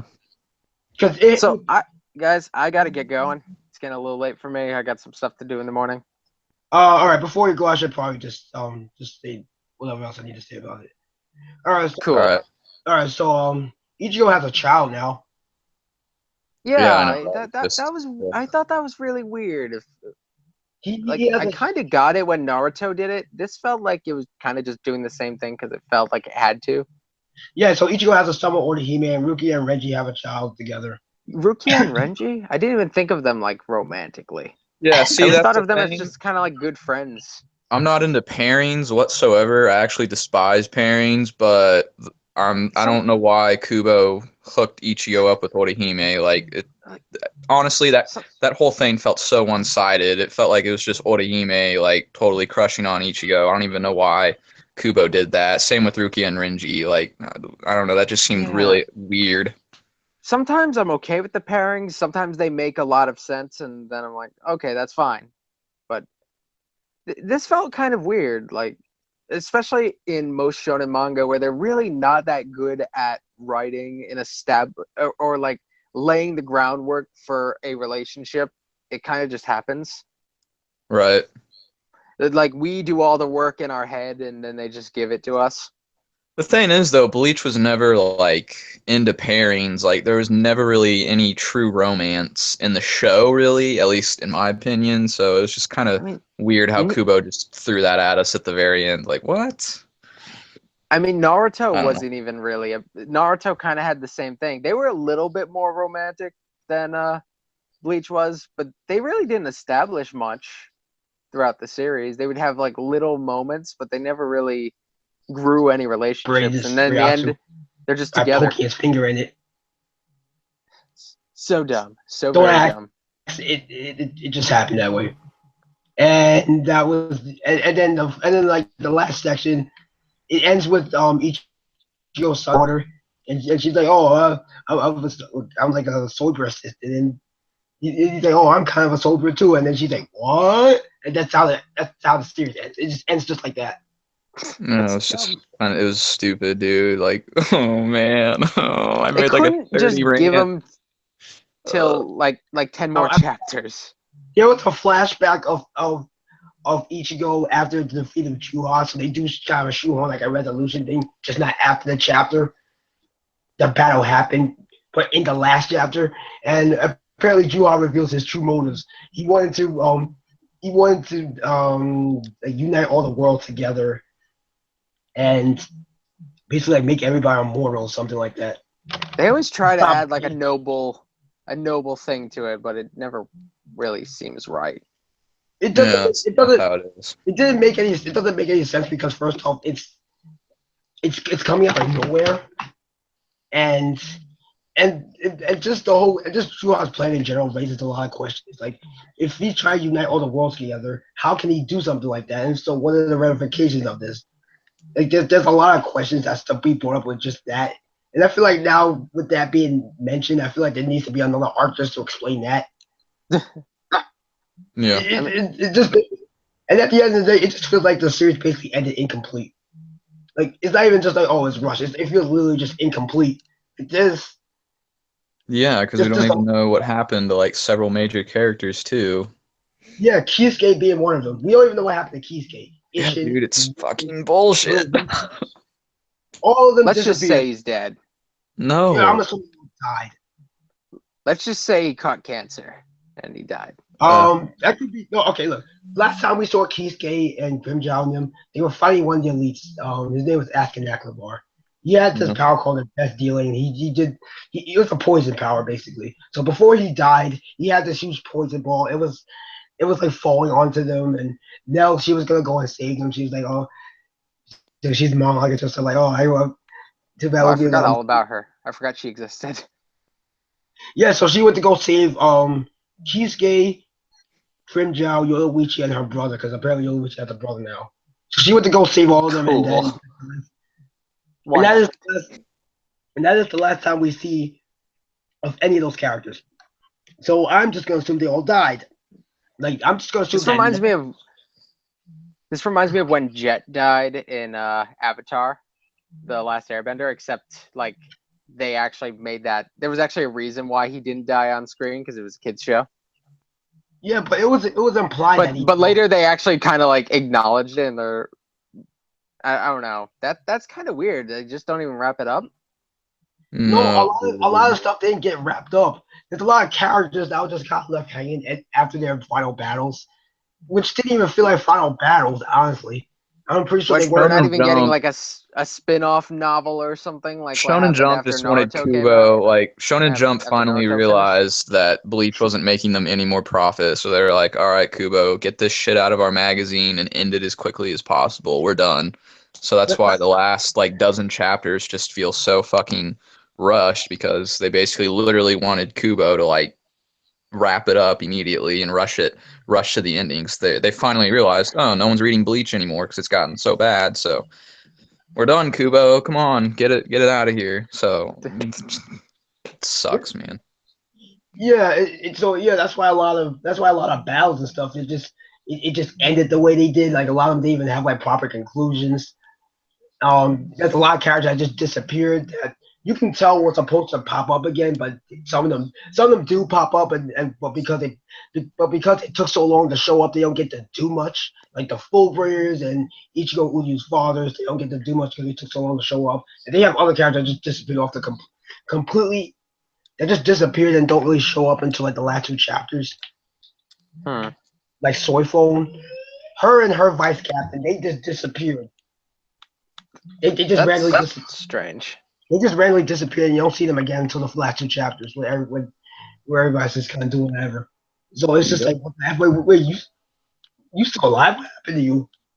And then Kubo randomly brought back two fucking Fullbringers for like no reason. It was Ginjo and the like bearded one with the fucking time ability. They literally just showed up for one chapter to save Ichigo, and then they're just gone. Like he literally puts them in one panel, and then they're gone. It's like, what was the point? Actually, it was like 3 chapters in total.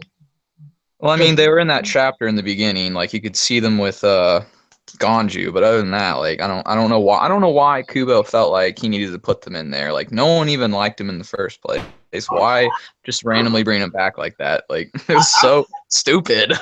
I thought it was because he was going to expand on that character, so at least give Ginjo a backstory. He never gave right.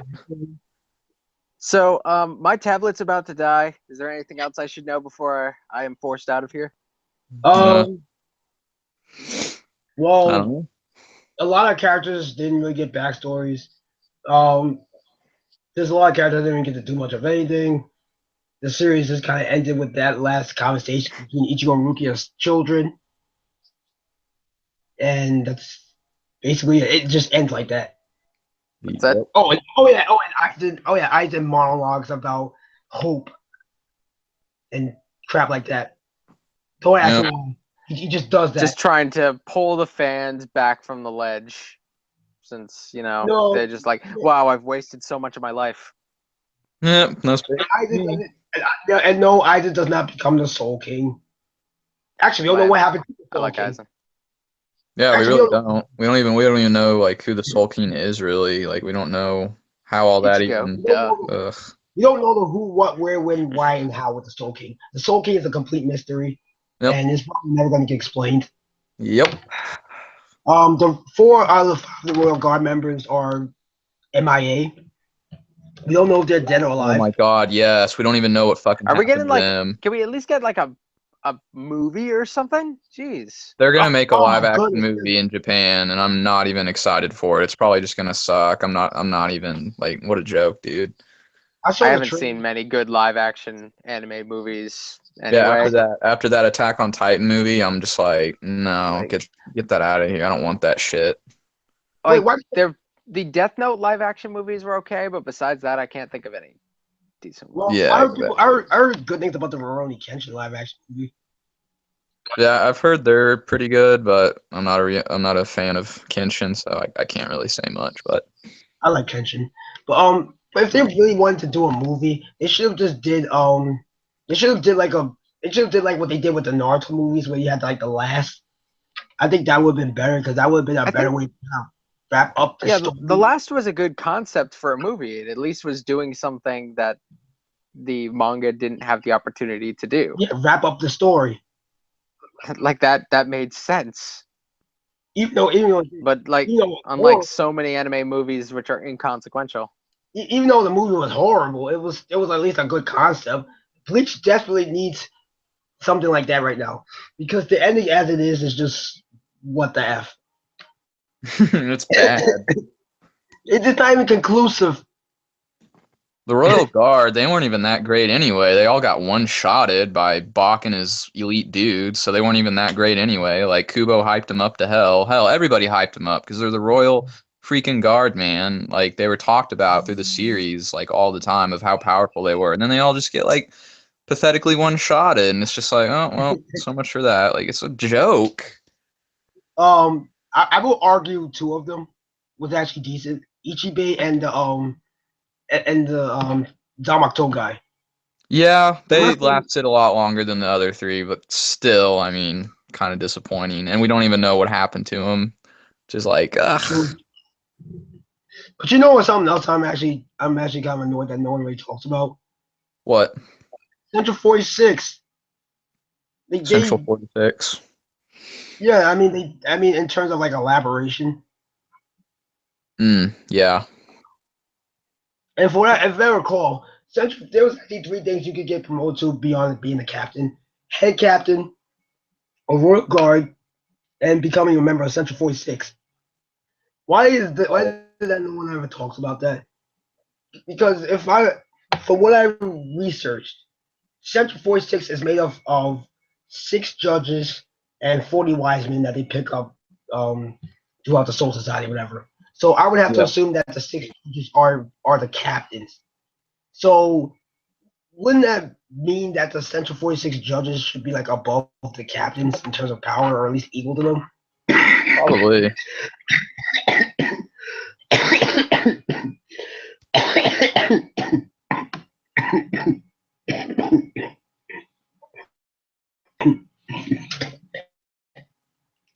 All right.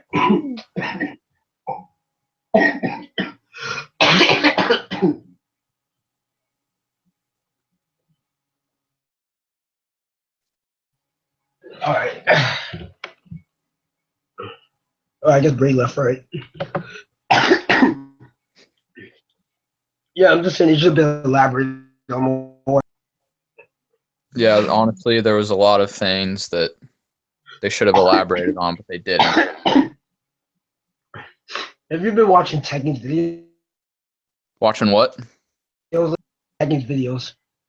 My brother watches his videos, but I haven't seen them myself. So he's been doing like these after Bleach videos, as I like to call them. Yeah.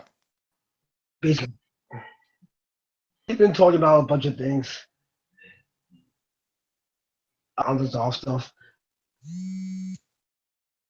very like other than the fate of certain characters, or just in general how certain bankais work, because a lot of bankais haven't shown the final arc or poorly explained. Yeah, dude, it was bad. Bad. Well, that's because a lot of the bankais were rushed. Yeah, I know. He didn't put any real development into him. I mean, look at Sushi and Kisuke's bankais. They kind of have them back to back about it. I don't know. I didn't even really like Kisuke's Bankai that much, to be honest. It seemed really lackluster. I thought it was okay, but my big problem with this Bankai is the same issue I have with between Unohana's Bankais, which is the fact that their Bankais don't really connect to their Shikais. Right. It just seemed kind of random. Like Kisuke's Bankai seemed like it should have been Shuchara's Bankai. Unohana's Bankai seemed like it should have been Kisuke's Bankai. I don't know, like his Bankai, all it really seemed to do was like heal himself. That's all it really did, as far as I can tell, right? I'm saying like concept wise, it seemed like it would be better suited for Shuchara because she has the whole stream thing. Yeah. It's like how you go from what Kisuke was doing with his Shikai, which in itself wasn't even fully explained, to his Bankai. It just seemed random. It's the same case with Unohana's Zamato. How you go from somebody a manta ray to whatever her Bankai was? Dude, I don't even remember. Like, I don't even know what her Bankai was. It was. I don't even know, dude. Like, because it was only shown for like a few panels, and then she dies. Yeah, like that was just like most people don't even know what it was because it was just like, yeah, like you said, a few panels. Rushed. All right. Okay. I'm here. Oh shit, boy. Yeah, Brady had to go. His thing was dying. We're ranting about the final arc in Bleach because it's shit. No, Oh boy. Oh, I want to enjoy this. So No. sad. yeah, the final arc was shitty. It had. I mean, it had promise. It had a lot of promise, but You know, after the full Green arc, Bleach was already destined for failure, man. but you know what's sad? I actually thought this arc could have been the best arc of Bleach. I really did. I don't think you can top the Soul Society arc. yeah, Okay, maybe not the best. Okay, maybe not the best arc. Okay. The first half, it had promise. It had promise. With the death of Yamamoto and stuff. Yeah, that was pretty intense, but it just went downhill from there. Ass pulls, random character explanations that were not established to begin with, so Kubo just had to throw them in last minute, and they weren't even good or entertaining, to be honest. They just seemed really rushed and just, hey, look, here's the origin for this, here's the origin for that. Like, come on, man. And I'm like, but yeah, I'm trying to figure out what does the dying kid have to do with the arc, though. Who? There's a story that came out where this dying kid had nothing else to live for except reading Bleach. That's the only thing that kept him going. Hell.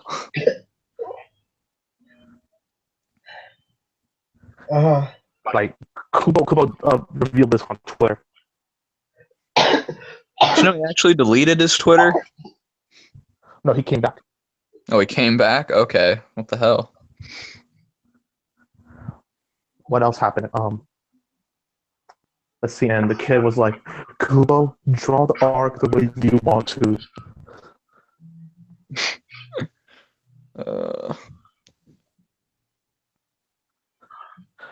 I mean, yes, it's sad that the kid is dead. Well, yeah, newsflash, the kid's already dead. But it doesn't make the arc any better. No. Actually, if I was Kubo right now, I'd feel terrible because I'd be like, I failed the kid. Fuck Kubo. He should have had some common sense. He should have realized, like Bleach didn't need to go on for 600 plus chapters. Like, come on, man. I don't care if Shonen Jump was breathing down your neck and telling you to write more. Okay, you have freedom of choice. All right. I mean, well, there's if editors. You really care about the quality. Hold on, no, there is editors, and editors do have say. Oh yeah, I forgot about the editors, but I don't know. Still. Yeah, but Kubo's not in a position where he can just do whatever he wants. He doesn't have that luxury. What do you mean by that? He's not Akira Toriyama. He's not Yoshiro Togashi. He's not Ichiro Oda. He's not even Hidehiko Araki. He does not have that. Oh no! Trust me. I know you have problems with Stardust Crusaders, but would you rather watch that or would you rather read the final Bleach arc? Yeah, I'd fucking rather watch Stardust. I mean, Stardust is pretty bad, but it's not Thousand Year Blood War arc. I mean, the second half is tolerable.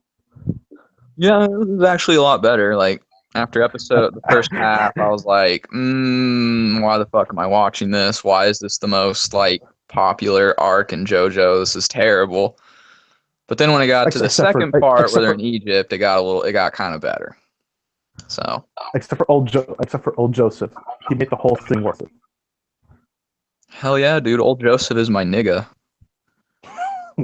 With the English, the holy shits, and the oh my gods. Come on, man. I mean, okay, in my opinion, I say Polnareff and Joseph are the best characters in that arc. Honestly though, I thought old JoJo lost a bit of the wittiness and the cleverness that young Joseph had. Well, kinda. Well, he's old. What do you expect? I don't know. I thought he'd still be that cool, clever guy. I don't know. Don't trust me. Part 4 really fixes all these issues once you get to it. Yeah, I'm gonna start part 4 soon. Like all I see on my Google Plus. I say start part 4 after the final episode airs of part 4. Because it's part 4 is actually almost done. I think it's like 3 more episodes to go. Jesus. But yeah, the first half of Stardust is just awful. It's just stand battle after stand battle after stand battle. It's terrible. It's just like mindless action scene after mindless action scene, and I was bored real quick. I was like, all right, come on, man. Like, I don't see how Araki could write part 1 and 2, and then he just throws this overly shonen bullshit at us. Like, well, it was written like in the late 80s and early 90s, so. So? It's cheesy shonen writing. I know, but still, it was like... The fight with Jotaro and Dio, though, was pretty damn cool. I thought it was kind of Everyone says that's the best fight. Oh my god. I like it. I mean, it's got a lot of ass pulls in it, of course, but... Did you see who voiced Vanilla Ice, though? No. It's actually Aizen's voice actor who actually does the voice for Vanilla Ice. I didn't know that. So I never watched Bleach in Japanese. I've always watched it in English, so I wouldn't know. I do watch JoJo in Japanese, though, so... Yeah, to be honest, JoJo dub is not really that great. It's alright. It's alright. I like it. I don't know. I've not the worst thing I've ever heard, but I've heard better dubs. Oh, yeah, I mean... I don't know. The problem with dubs is that they always have, like, the same 10 people doing everyone. Patrick Seitz, Michelle Ruff, Anya Bosch. Especially Dragon Ball. Oh, yeah? Again, don't get me wrong. I love Sean Schemmel and Chris Sabat as Goku and Vegeta. So, what are your thoughts on Kakyoin, Abdul's, and Iggy's deaths? Because those fuckers didn't mean anything. There's like no backstory with them, so I don't know why everyone's like, oh, man, Kakyoin. Okay, Kakyoin. I didn't even give a fuck about Kakyoin. Abdul, he doesn't know the black guy. Iggy, okay, look, I have an inner love for dogs, so it kind of tore me up a little bit. Dude, fuck Iggy. He didn't even give a shit about the whole journey. He was just there because they forced him to come.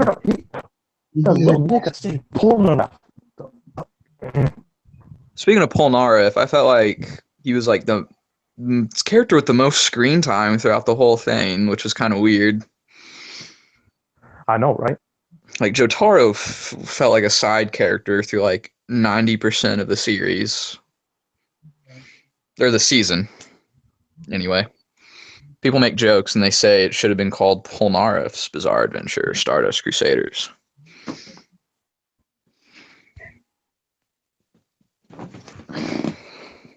What you thought of the fight between Iggy and Pet Shop? I thought it was fucking dumb. Most of it was just Iggy running away, and then they would make it look like he basically got fucking smoked, but then he really didn't, and then they just kept doing that over and over again, and I just thought it was fucking retarded. It was one of those anime fights where it's like, oh, he's about to die, he's gonna die, nope, just kidding. Oh, he's gonna die, nope, just kidding. And yeah, so it was dumb, dude. I mean, I thought it was unique how it was between animals. I thought that was nice, but the fight itself was still, pretty shit. I don't know. Seeing those two fight makes me want to play that old Capcom game. You know, remember that one? Yeah, I really want to play that. I've tried getting it. I actually have it on my PlayStation 1 emulator, but the PlayStation 1 versions of those old CPS3, CPS2 fighting games aren't the same as the actual arcade ones. Like, the quality's not as good. If only Capcom didn't take it out of fucking PSN. Yeah, they took it off PSN and Xbox Live Arcade. I don't know why. They did that with the X-Men arcade game too. Children of the Atom. I don't know why, but they did. And the Marvel vs. Capcom games. Both of them? Yep. Wow. I actually used to have Marvel vs. Capcom 2 on Xbox 360. I actually have both Marvel vs. Capcom Origins and 2. Luckily, I can get them from my download list on my PSN. Shit. Oh yeah, what were your thoughts on that Marvel vs. Capcom Infinite trailer? Well, to be completely honest, I was never really a huge fan of Marvel vs. Capcom. I played the second one, and the type of gameplay is like way too over the head for me. It's like basically if you don't know how to do 70 hit combos, like get out, like get good, or just But I mean, I say Marvel vs. Capcom. I say the third Marvel vs. Capcom is easier to pick up and play because nobody being really honest, I liked am that not. one though, did they? Like people either loved or hated that game, right? The only reason I hated it is because Mega Man was in it and it didn't have enough characters like Marvel vs. Capcom 2 did. Marvel vs. Capcom 2 had a really good character selection, I think. They even had quite a few Darkstalker Most of characters. most of the Marvel side had most of it was X-Men though. Yeah, and they're not going to put X-Men in the new one, which is pretty fucking gay. But we're finally going to get Mega Man X. Yeah, I thought it was I thought that was pretty cool. I'm not a Mega Man fan, but seeing Ryu and Mega Man together, that was pretty dope. I was like, hey. And I thank God they put Carol Danvers in the game without that gay ass haircut. Who's the chick in the trailer, though? I had no idea who that was. That's Captain Marvel. Captain Marvel? Captain Marvel's a girl now? Captain Marvel's always been a girl. Look, she used to be Miss Marvel. Oh, okay, never mind. I was thinking of somebody else. Okay. Oh, you're thinking of Shazam. Yes, that's who I was thinking of. No. He's not Marvel. Oh, no, they don't call him Captain Marvel anymore. No, they just call him Shazam. Okay, yeah. I know who Miss Marvel is. She actually has an origin story with Rogue from X-Men, so I definitely know who she is. Yeah. Oh my god, I'm gonna miss Rogue though. I know. No, the one I'm gonna miss the most. Okay, no, the one I miss the most are both Psylocke and Rogue. Those are the ones I miss the most. I know. The funny thing is, back when I played Marvel vs. Capcom 2, I didn't even know anything about X-Men. That was way before I got into X-Men, and now I actually know a lot of things about X-Men, and I read the comics and stuff, and I've seen the movies, so I would probably enjoy that game a lot more now. I mean, I don't blame Marvel that X-Men are not in the new Marvel vs. Capcom, but I do blame Fox because they're acting like a bunch of dickheads. So that's why they're not going to put the characters in the game because Fox has them copyrighted or something. Yeah, Fox has the movie rights. What does it have to do with the video game though? If they only have the movie rights, how come they can't put the comic book version of the characters in the game? I don't know.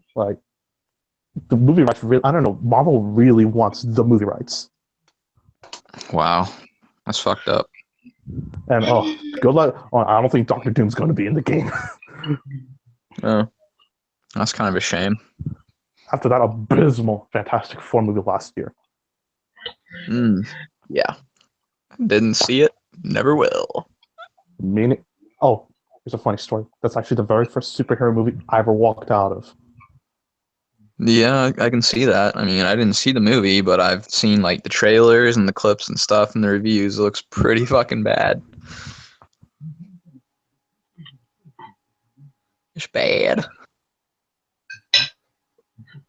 I don't know who's worse, Sony or Fox. I don't know who's worse. I don't know, man. I actually like the X-Men movies, to be honest, except for Origins and The Last Stand. Yeah, fuck. And I didn't really like the Wolverine that much, to be honest. I thought it was just What? Come on, but at least it's watchable compared to Origins, right? Oh yeah, definitely. I'd much rather watch the Wolverine than Origins or Last Stand. Those two are pretty bad. But do you think Logan is going to be good? The trailer doesn't excite me, but maybe that's because I've never read the Old Man Logan comics, so I don't really have a lot of background info. But I mean, and I kind of don't like how they just decide that all the X-Men are dead except Logan and Charles, which I don't even know how Charles Xavier would still be alive at this point. I mean, he doesn't have and we're getting longevity like Logan does, so I don't know what's up with that. And we're also getting X-23 in the movie. Yeah, people have been talking about her. Isn't Mr. Sinister gonna be in one of the movies soon or something? I think so. Because in the But end to be of honest, Apocalypse, there's like that's the after credit scene. Like there's like a reference to Mr. Sinister or something. good luck because Fox now wants to reboot it again. What? Dude, I just wish I really love to see an X-Men movie based off like the '90s X-Men because that's like one of the best in my opinion. I have the cartoon series on DVD. Like they should really make like a live action movie based off the '90s team. I think that'd be really sick. Put like You just want Jubilee to see in there and stuff. you just want to see Rogue's ass, do you? Hell yeah, I want to see Rogue's dude. Rogue in the movies fucking sucks, dude. In the cartoon, she's actually really cool. I agree. I agree with you. Like all she does in the movies is just kind of fucking just stand there and just hey, like whatever, dude. Like, ugh. I'm still not happy what Apocalypse did to Psylocke, though. I'm not happy about that. Yeah, just the whole Horseman in that movie, what they did with them and stuff, like, didn't really make a whole lot of sense. I just hope this X-Force movie, they actually get Psylocke in the X-Force, because he was a major part of it, though. Yeah, I don't know a whole lot about X-Force. I know they're like, aren't they like the X-Men, but with a different name, or aren't they like their own group? They're a secret team. A secret team, okay. Yeah, I don't know about X-Force that much, because I haven't read. The only comics I've read are the early comics from the 70s and 80s by Chris Claremont. Plus, X-Men has been around for so fucking long. There's like so many different series from different authors now. It's like, that's the thing about American comic books. They're just so hard to keep up with, in my opinion, compared to Eastern comics. It's just like there's all these reboots and different universes, and they're all written by different people, and some don't follow up with the others, and it's like, oh. But right now, Marvel is now killing off the X-Men in the comics. Why? Really? And now they're trying to make the Inhumans the next X-Men.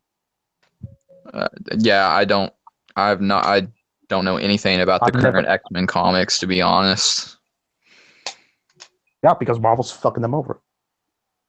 Yeah, I've heard that, but like I said, I haven't read anything past the 80s, 70s, or 90s, so I don't know what's going on right now, and I'd probably be lost as hell if I started because so much. Oh yeah. Earlier this year, I actually went to a comic book. I actually went to a big comic con convention. It was called MegaCon. Oh yeah. And I actually got like I got oh wow, I only got 2 Spider-Man comics. One of them is the Todd McFarlane cover, the really famous one. Yeah, I've seen that one. Yeah, I know what you're talking about. Yeah, but this one has the black suit, so yeah, like. Oh, wow. Is it a reprint or an original? It's an original. Oh shit! I got all these comics for $6. Damn, boy. Okay, and I got 2 Spider-Man comics, and I got 4 X-Men comics. Nice. Which X-Men comics did you get? I think these ones were from the 90s. One of them has Rogue and Gambit on the cover.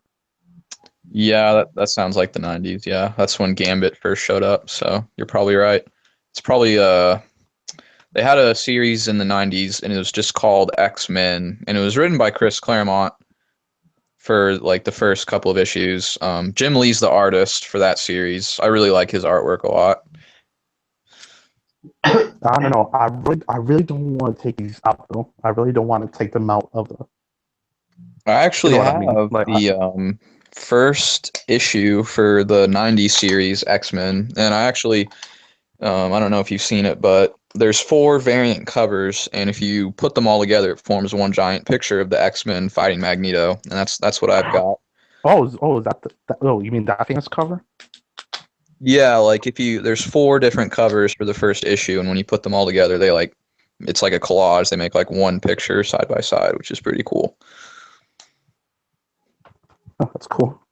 Yeah, and it's Jim Lee's artwork. I really like he did the artwork for Uncanny X-Men and X-Men in the 90s, and I really like his art style a lot. So, good stuff. Let's see. What's your favorite design of Rogue? Classic Rogue, of course. Yellow and green jumpsuit. Preach. Yeah, man. Best X-Men girl right there. I don't know. Her and Psylocke are pretty much tied for me. Yeah, Psylocke, definitely. Every shot of her in the comics is like just her like spreading her legs wide open. It's ridiculous. Well, I think always trying to. I think the people who draw the comics are always trying to get the best ass shots from Psylocke. Oh yeah, like they purposely, they're just like. So what? Why is Jolene the best girl? Oh, fuck off. Oh man. I might read Hold the on, manga. whoa. Hold on, wait. Hold on. Whoa. Hold on. Yeah? Oh, okay. Oh my god, yo, my friend's scaring me. Okay, me and him were just talking about what characters we wanted for Marvel vs. Capcom Infinite. Yeah. He said, I'll take the MCU characters. Just don't add a Mingo or Ruby from Marvel vs. Capcom 2. Ouch. He really does not like the original Capcom characters. Like the ones that were made specifically for that game. Yeah. Okay. It'd be nice if they put some Darkstalkers characters in there. Besides Morgan and Felicia, that's like the only two they fucking care about. Put in Dimitri or Jetta or someone. Yeah, no, they actually also put Hishenko in 3. Yeah, I remember that, but that's as many as they put. They just put 3. Morgan. Oh, wait, no. Wait, did they put John Tailbane in there? I can't remember. He wasn't in Marvel vs. Capcom 3, was he? I don't think so. Okay. I thought maybe he was in the second one. Because they did have quite a few Darkstalkers characters in the second one. They had Morgan, Felicia, Ancaris, BB Hood. I think John Tailbane was in there. Okay. Here's my list that I actually posted. For Marvel, I want the Winter Soldier, Star-Lord, Groot, Venom. You gotta have Venom. Loki. Oh yeah. Loki, Black Widow, Ant-Man, Scarlet Witch. She's an MCU. Don't say she's an X-Men character. Dr. Octopus, Black Panther, and Baron Zemo. It's a good list. What about Carnage? Oh, fuck Carnage. I don't know why everyone loves him. Fuck Carnage. He's just another he's just another version of Venom. I don't know why everyone hypes him up so much. He's like Venom, but he's actually like crazy though. He's like a serial killer. But why is he crazy? That's what I want to know. I don't know. I really don't know anything about Carnage, to be honest. I don't know much about Spider-Man in general, so I was just throwing that out there. I say watch Spectacular Spider-Man. I think that's a good introduction to knowing Spider-Man outside of the movies. I see. What about the 90s show? You recommend that one? Yeah, probably. But it suffers from editing because of the networks, because it's like, make sure there's no punches or anything. Cartoons were like you couldn't throw a punch, you couldn't take out a gun. If it was something weapon, it had to be a laser. Okay, I'm getting ahead of myself. I'm gonna go. Okay, for Capcom, I want Cammy, Jurdy from Street Fighter 4. Yeah. Leon from Resident Evil. Ada Wong. Zero, you gotta make him come back. Lady from Devil May Cry. Ken Masters. Diavolette from that one Capcom game. I'll figure it out soon. Mei Ling, Shenko's sister. Captain Commando, Karin, Kanzuki, and Sakura. I just want them to put some Darkstalkers character. If they could put Dimitri, Jetta in there, that'd be pretty fucking sweet. What? I've never played any of the Darkstalkers games. Oh, dude, they're so fucking underrated. It's Darkstalkers 3 is just as good as any Street Fighter game. So good. The art style, the music, and just the characters and the design. It's super underrated, but it's also very unpopular in the West. Like, it's very rare to actually meet people that play the Darkstalkers game. I can't believe they actually tried to make a cartoon of Darkstalkers. That's the only thing I know about it. Not fucking talk about that. I don't even know how that happened. It's like the Street Fighter cartoon, man. It's like they actually made an anime. I actually enjoyed the Street Fighter cartoon for all the wrong reasons. Oh god. They also made a anime OVA for Darkstalkers based off the second game. I hear that one's much better. It's better, but I couldn't really finish it because they focus too much on Hissy Ko and her sister. Like, they make them the main characters, and that kind of just bugged me because there's like all these different characters in the series, but they decided to like focus on them for some reason. And in Darkstalkers, to me, there's really no protagonist. Everyone's just doing their own thing. Like, whereas in Street Fighter, Ryu would probably be the protagonist.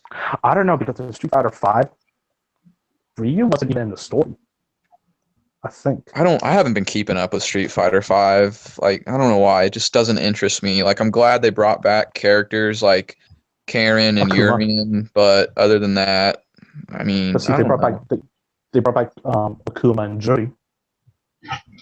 Well, hell yeah, man. You can't leave Akuma out. Akuma's been there since Super Street Fighter 2 Turbo, and Juri's pretty popular. I think she's like the only Street Fighter 4 character anyone actually cared about. Viper, Rufus, and that fucking El Furite guy. I don't think they were anywhere near as popular as Juri. Even Hakan wasn't really up there with her. Wow. I don't know.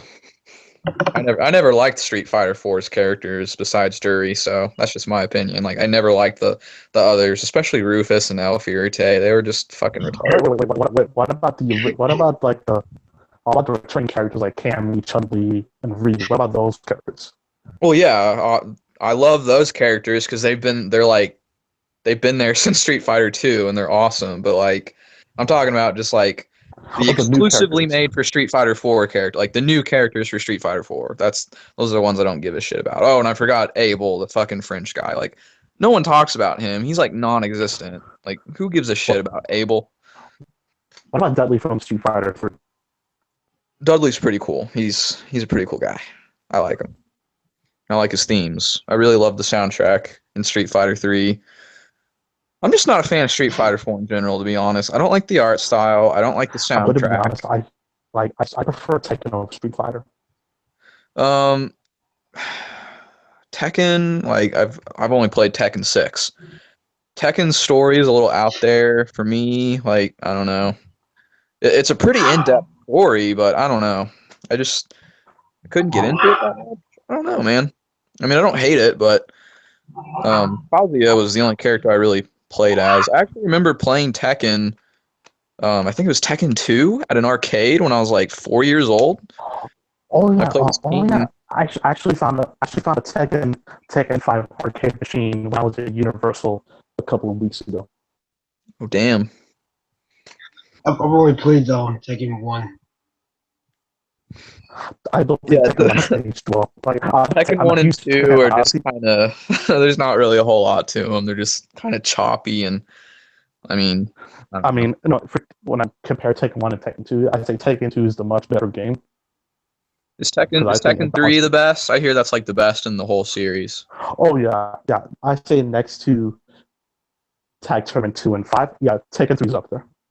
What about 6? Because that's the only one I played is 6. I've never played really the other ones. I haven't played 6 either. Yeah, 6 has like a story mode, and I don't know. I was just kind of lost. Speaking of story mode, sorry, go ahead. I was lost on the story mode. I had to like go to the Tekken wiki and like look up all the people's backstories and stuff because I was just lost as hell. I was like, what the fuck?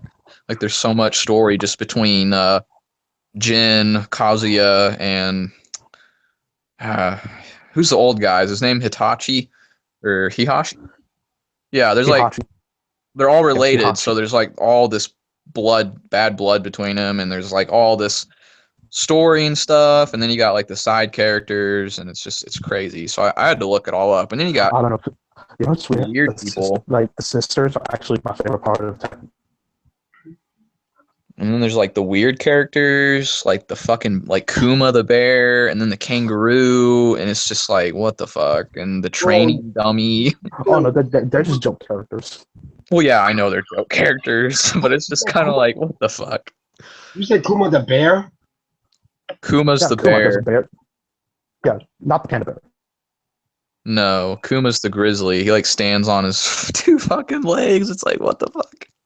No, I think it's kind of funny because there's a character in One Piece that's named Kuma. And he's kind of like a bear person. Maybe that's a Oh, friends. I don't know. Beats me. oh yeah. Here's a fun fact: the producers of both Street Fighter and Tekken are actually best friends. That's cool. You know, they're actually making a Tekken cross Street Fighter game. It's going to be made by Namco. Yes, but they're taking their sweet ass time making it. Yeah, I know, right? They literally announced it and that's it. But I mean, I think that's going to be really fucking cool because it'll be like Tekken style, but it'll have Street Fighter characters and Tekken characters, and I think that'll be really cool. I just hope after Tekken 7 they actually get off the asses and actually work on the game. Yeah, I saw the Kuma gameplay for Tekken 7. I thought that was fucking sick as hell. I was like, wow. That's cool. Kuma's my favorite in the Street Fighter universe, but I saw his gameplay in Tekken 7. You said Street Fighter. I did? Wait, what? Yeah, you said Street Fighter. I haven't played fighting games, so I really can't even. I kind of have a love and hate relationship with fighting games. Like, I really like the aesthetics and the stories and like the character designs and stuff, but the actual gameplay, I fucking blow, and I can't play online with shit. The best example is Skullgirls. You're not the only one. I'd rather stay a scrub than be those fucking fags who have that inflated ego. I never even knew fighting games even had stories, though. Well, speaking of story modes, I hear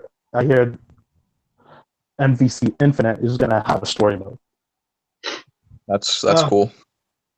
All right, so I'm looking at Watch Mojo's top 10 tournament fighting game franchises. Why do you watch Mojo? Watch Mojo. Oh man. Yeah, they literally made a video called Top 10 Anime Memes, and I was like, what? They got salty when they went. Yeah, they got salty when they found out their anime lists are basically a meme now. God. I just find the videos entertaining. I don't come in their videos expecting like high quality stuff. That's no. In fact, most of their videos I usually disagree with. I'm just curious of what they're gonna put out. Well, yeah. I mean, no, yeah, I know what you mean. All right, so let's see. Number 10, they got what do they got? Number 10. Not only the first Street Fighter. I actually got the Street Fighter 2 definitive soundtrack recently. I ordered it off Bandcamp. Really? The CD. Oh yeah. Oh shit. They just released the gameplay trailer for Infinite. Ooh. All right, so number. Hold on. I'm watching it right now. Hold on. I'll probably have what the Watch Mojo list? Oh shit. Oh yo. Yeah.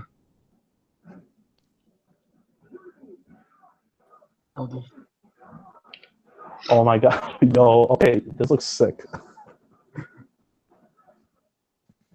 I'll have to look it up later. It's on Marvel's YouTube channel right now.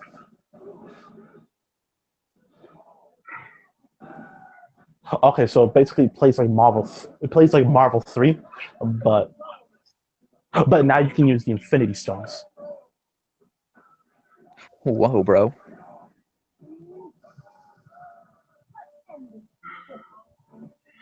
All right, so I think I'm gonna enjoy using Carol Danvers. All right, Oh, shit. I'm looking at the list. All right, so number 10 is called the King of the Fighters series. King of Fighters? Wait, Yeah, the King of King of Fighters. Fighters? Really that low? Oh yeah. Oh yeah. Here's a shocker. King of Fighters is actually popular around Hispanic countries. Uh huh. I've never played King of Fighters, to be honest. There's like 10 million of them. I don't really see the appeal. And one of my friends keeps on. Oh my god, he's so my ass about King of Fighters. I never heard of it, to be honest. All right, so number 9 is Let's see. Virtual Fighter. Oh, fuck Virtual Fighter. I've only played Virtua Fighter 5. It just seems like a Tekken, which Clone. You know what's even funnier? Virtual Fighter came first. yeah, I was but gonna say, didn't it? Yeah, But everyone says Well, then that, everyone says they prefer Tekken. well, then that just shows that Tekken is just a better series. All right, so number 8 is. is Dead or Alive. oh I god. love Dead or Alive. Oh my god. We all know why you fucking love Dead or Alive, man. Come on. I actually have a Dead or Alive. I actually have Dead or Alive 5. I haven't played those yet. I need to for Is it obvious just a fan reasons. service fighting or what? Yeah, it's just tits and it's ass, fan but I service. mean, yeah. But the gameplay is still good. Isn't it just Tekken and Virtua Fighter gameplay, pretty much? Nah, nah. No. The only thing you can't do is jump. You can't jump. I actually kind of like that because jumping just kind of fucks everything up, kind of. Get jump. What kind of Okay, keep on what kind going. of game is that? All right, so number 7 is Killer Instinct. Never played Killer Instinct. Haven't played that either. Okay, I guess I'm the only one that's actually played that game. I know it's just Xbox One exclusive, but I haven't touched it. I've only played the Seems first very one for similar to Mortal Kombat. I've only played the first one for the Super Nintendo. Yeah. It is similar to Mortal Kombat. It's like I guess you could call it like discount Mortal Kombat. It's a fun game. But the only thing I'll give the It's new Killer soundtrack though. the only thing I'll give Killer Instinct credit for, the new one I mean, is that they actually added the fucking Battletoads this time. I'll probably say this. Battletoads. I think it's. I probably say this. I think it's at least for the first one. I thought the soundtrack was probably more memorable than the actual gameplay itself. Because this soundtrack was cool. That was good though. All right, so number 6 is Soul Calibur. I should have Soul Calibur 5. But I've only everyone played Soul Calibur. but everyone goes to Soul Calibur 4 all because it has Darth Vader in it. I've only played Soul Calibur 4, so I have no context for any other Soul Calibur games.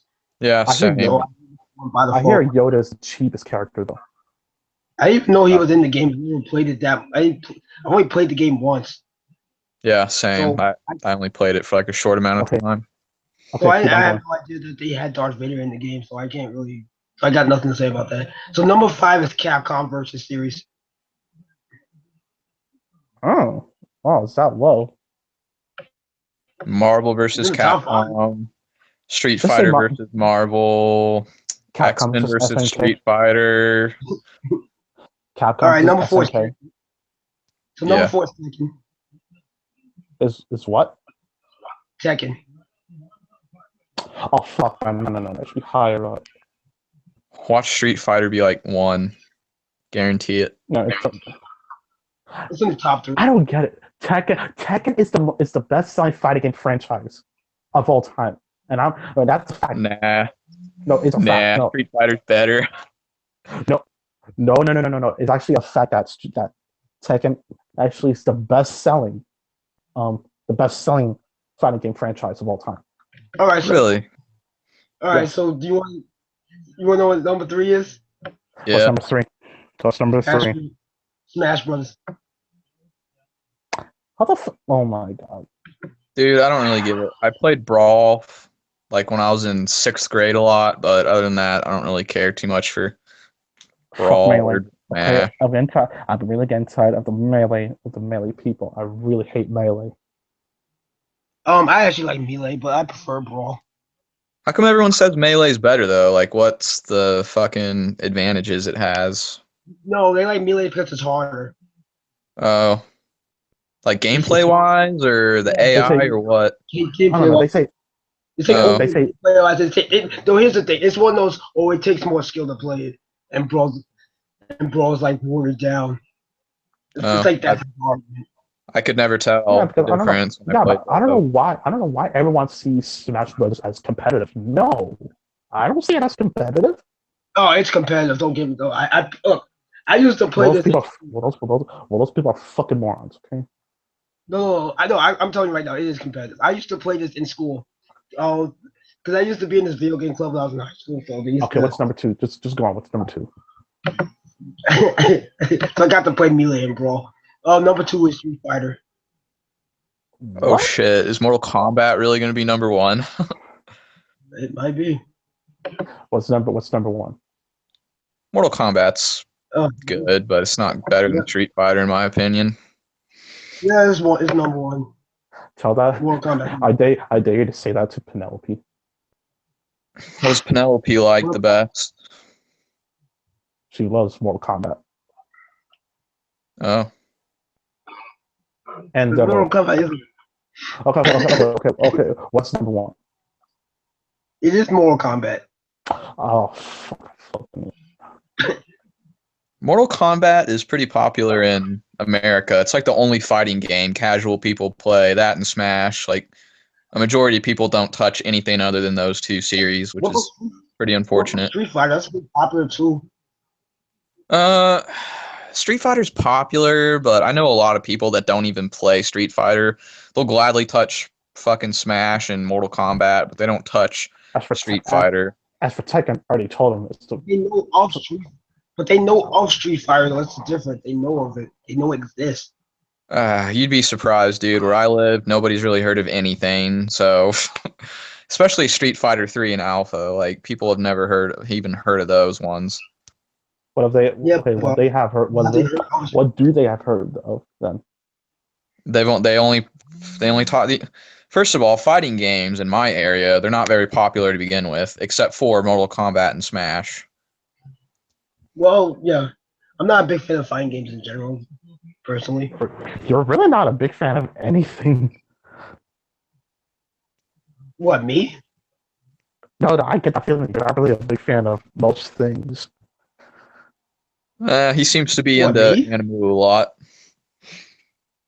The animals and the mangas. I'm in the middle with things. I'll just put it like that. No, but fighting games has never been like my favorite genre of gaming. That's because fighting games, they don't appeal to a majority of people because they actually take a lot of time and dedication to be decent at them. And, you know, a lot of people don't have the time or the patience to devote themselves to one single game like that. I mean, I just find them boring. Well, like I said, I'm a fan of the 2D ones, the Capcom ones from the 90s. Those are the ones I really like, but I mostly like them for the aesthetics and the sound, like not the actual like gameplay, if that makes any sense. Like, okay, let me put it like this: I'm more of a casual person when it comes to fighting games. So I'm not that type of person that's gonna go into like a debate like, oh, well, this fighting game is better than that one. I'm just like, well, I like this one and I like that one. That's kind of how I am. Like I don't know all the super duper technical stuff to fighting games, but you know, I know like the basics, but I'm not like a super technical expert. I don't know all the terms and stuff. I just look at fighting games and I'm like, I like that one.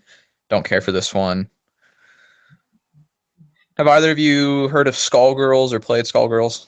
I've heard of Skullgirls. All the only ones I know about that bitch with the umbrella and Valentine. Actually, Parasol. Actually, now I'm watching now I'm watching Mojo's top 10 worst fighting games. It's really funny. Oh boy. So the first one, so number 10 is was this Kazumi Ninja. I'm not sure if I said it right. It's spelled Kasumi Ninja. Kasumi Ninja. I've heard of that one. Angry Video Game Nerd fucking talked about that one. It was on the Was it the 3DO console? I think. Possibly. I can't really say because I haven't viewed copyright. I see. No, Skullgirls. If you like Marvel vs. looking at the game. Capcom, you'd probably I'm like looking at the Skullgirls because the gameplay. I can gameplay is kind of very see. similar. I'm looking at the gameplay right now. I can kind of see why it might not, why it is not well received. Yeah, I mean, yeah. It looks kind of unfinished. Yeah, it's not. Yeah, it's not very. Yep, it might No, also but might have some, like, Skullgirls and Marvel vs. Capcom have very similar gameplay. So, I mean, if you like either of those, then you'd probably like the other one. Skullgirls has like a really beautiful art style, though. Plus, it's got tits. So. Oh my god, this bitch keeps on going. This bitch keeps on going at the Broly and Resurrection F. What are you watching? The game ever I don't know. criticized. I don't know. I'm just trying to look for cringe, and I'm like, why not just go to Penelope's page? That's cringe. I thought you and Penelope were like cool now. I know we are, but her page is still kind of cringy.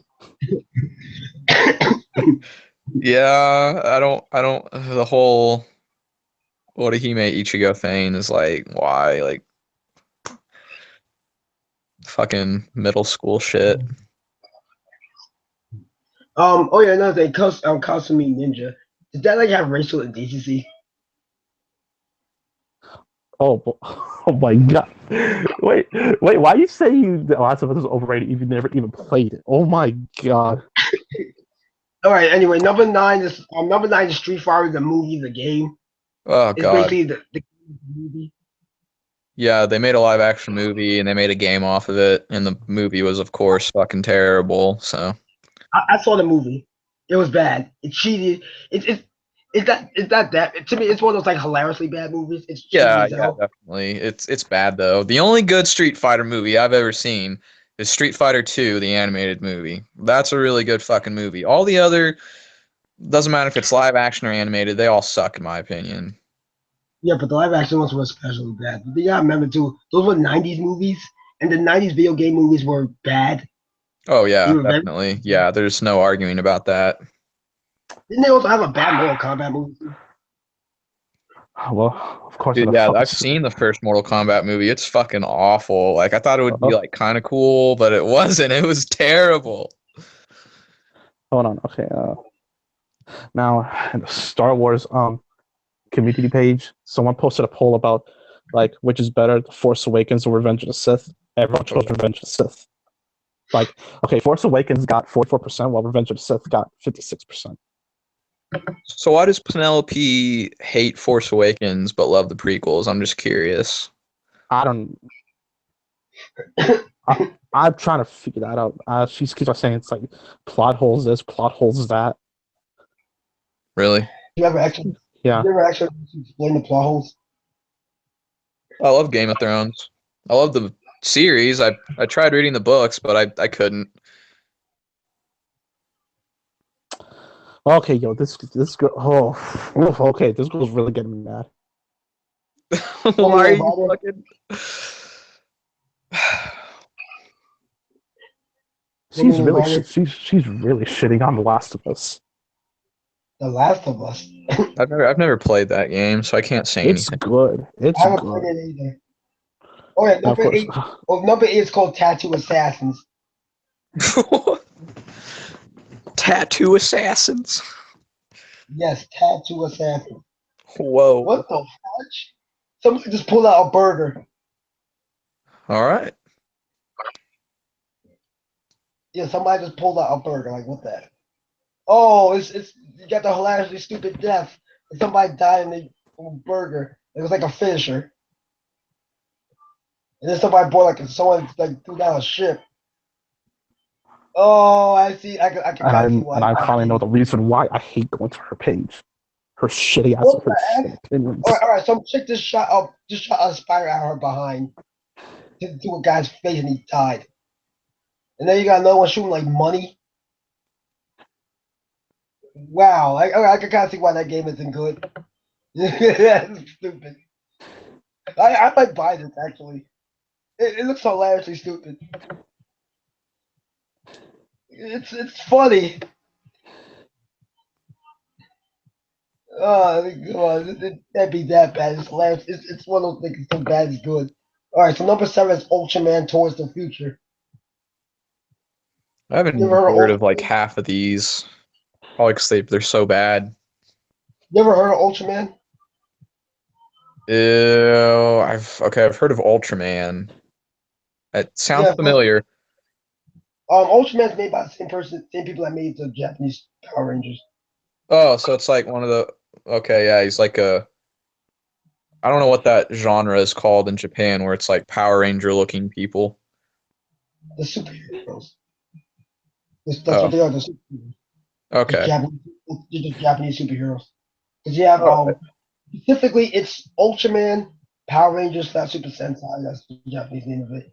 Kamen Rider, and there was another one. Can't remember the fourth one, though. okay, yeah, I've heard of Kamen Rider too. Well, they brought one of them to the they brought one in the U.S. It's called Kamen Rider Dragon Knight. It Yeah, actually aired as WB. I see. That was actually pretty good.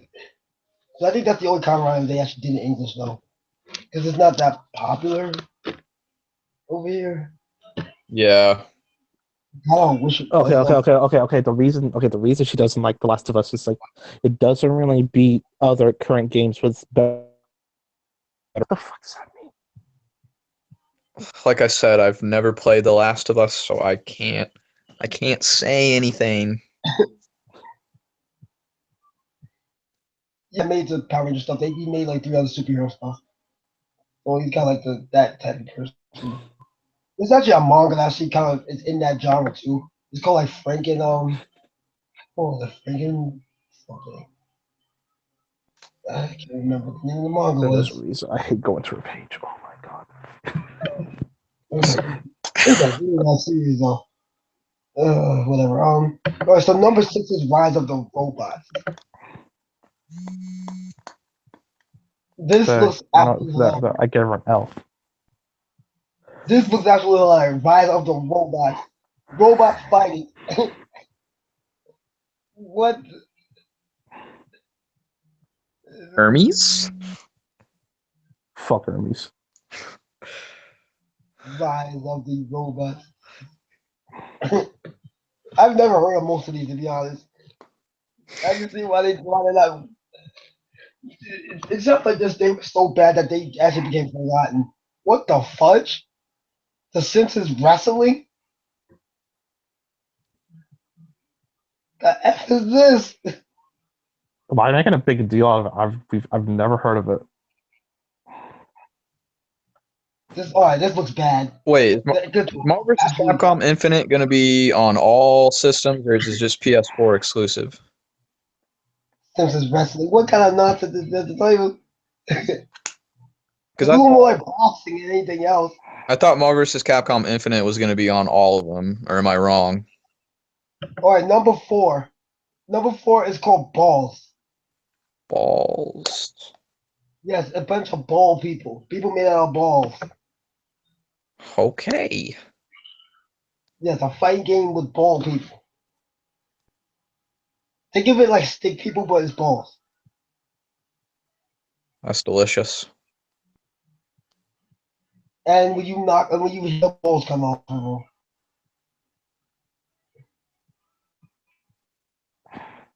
Or something like that. Well, actually, it might be inconsistent because I'm looking at it right now. Sometimes it comes off, sometimes it doesn't. All right, so number 3 is called Fighting Within. This is a more recent game, I guess. Actually, let me see. Because most of the stuff I was talking about is just 90s crap. All right, yeah, Fighting Within 2013. You still looking at Penelope's page? No, I'm just on my. No, I was on Hangouts. Oh. What the F? No, I'm just talking to one of my friends. Oh I'm crap! texting. This is a Shaq fighting game. Shaq Fu. I've heard of that. You know what's even more pathetic? What? She won't give the newer movies, the newer Star Wars movies, a chance now. all because of the Force Awakens. Shaq. That's pretty shitty. Like, what is your opinion? I liked Force Awakens. I do agree they did a lot of similarities from A New Hope, but I mean, I thought it was really good. And I'm looking forward to Rogue One. So, I mean, I'm not gonna lie though, I don't hate the prequels as much as everyone else does. Like, I know. No, I mean, like, how do you feel about people just not giving the other movies a chance all because of the Force Awakens? it's kind of a closed-minded view. I mean, geez. Yay, honorable mentions. Let's talk about the Way of the Warrior. Yeah, I'm gonna be honest. I'm not a huge fan of closed-minded people. Star Wars Master of Trek. Oh, fuck that game. I'm a Star Wars fan, but fuck that game. Pacific Rim, the game. ECW Anarchy Rules. And that's all the honorable mentions. So number one is Catfight. Oh, I've heard of that game. Oh, oh, I get it. A fighting game with all women, and I haven't really seen the problem. I can already guess why this is number one. Oh my goodness, what's that? Oh, Here, I'll be back in a few. I'm gonna take this call. I'm looking at the Yeah. gameplay right now. It looks like this. I gotta go to sleep. It's Yo, they're moving in slow motion. This is bad. Alright, so the gameplay sucks. Alright, anyway, I guess it's time to wrap it up. So, I'd like to thank everybody for coming. Mr. whatever his YouTube name is called, Grady, Andra, and Ray. Anyway, rate, comment, and subscribe, and I will see you guys later.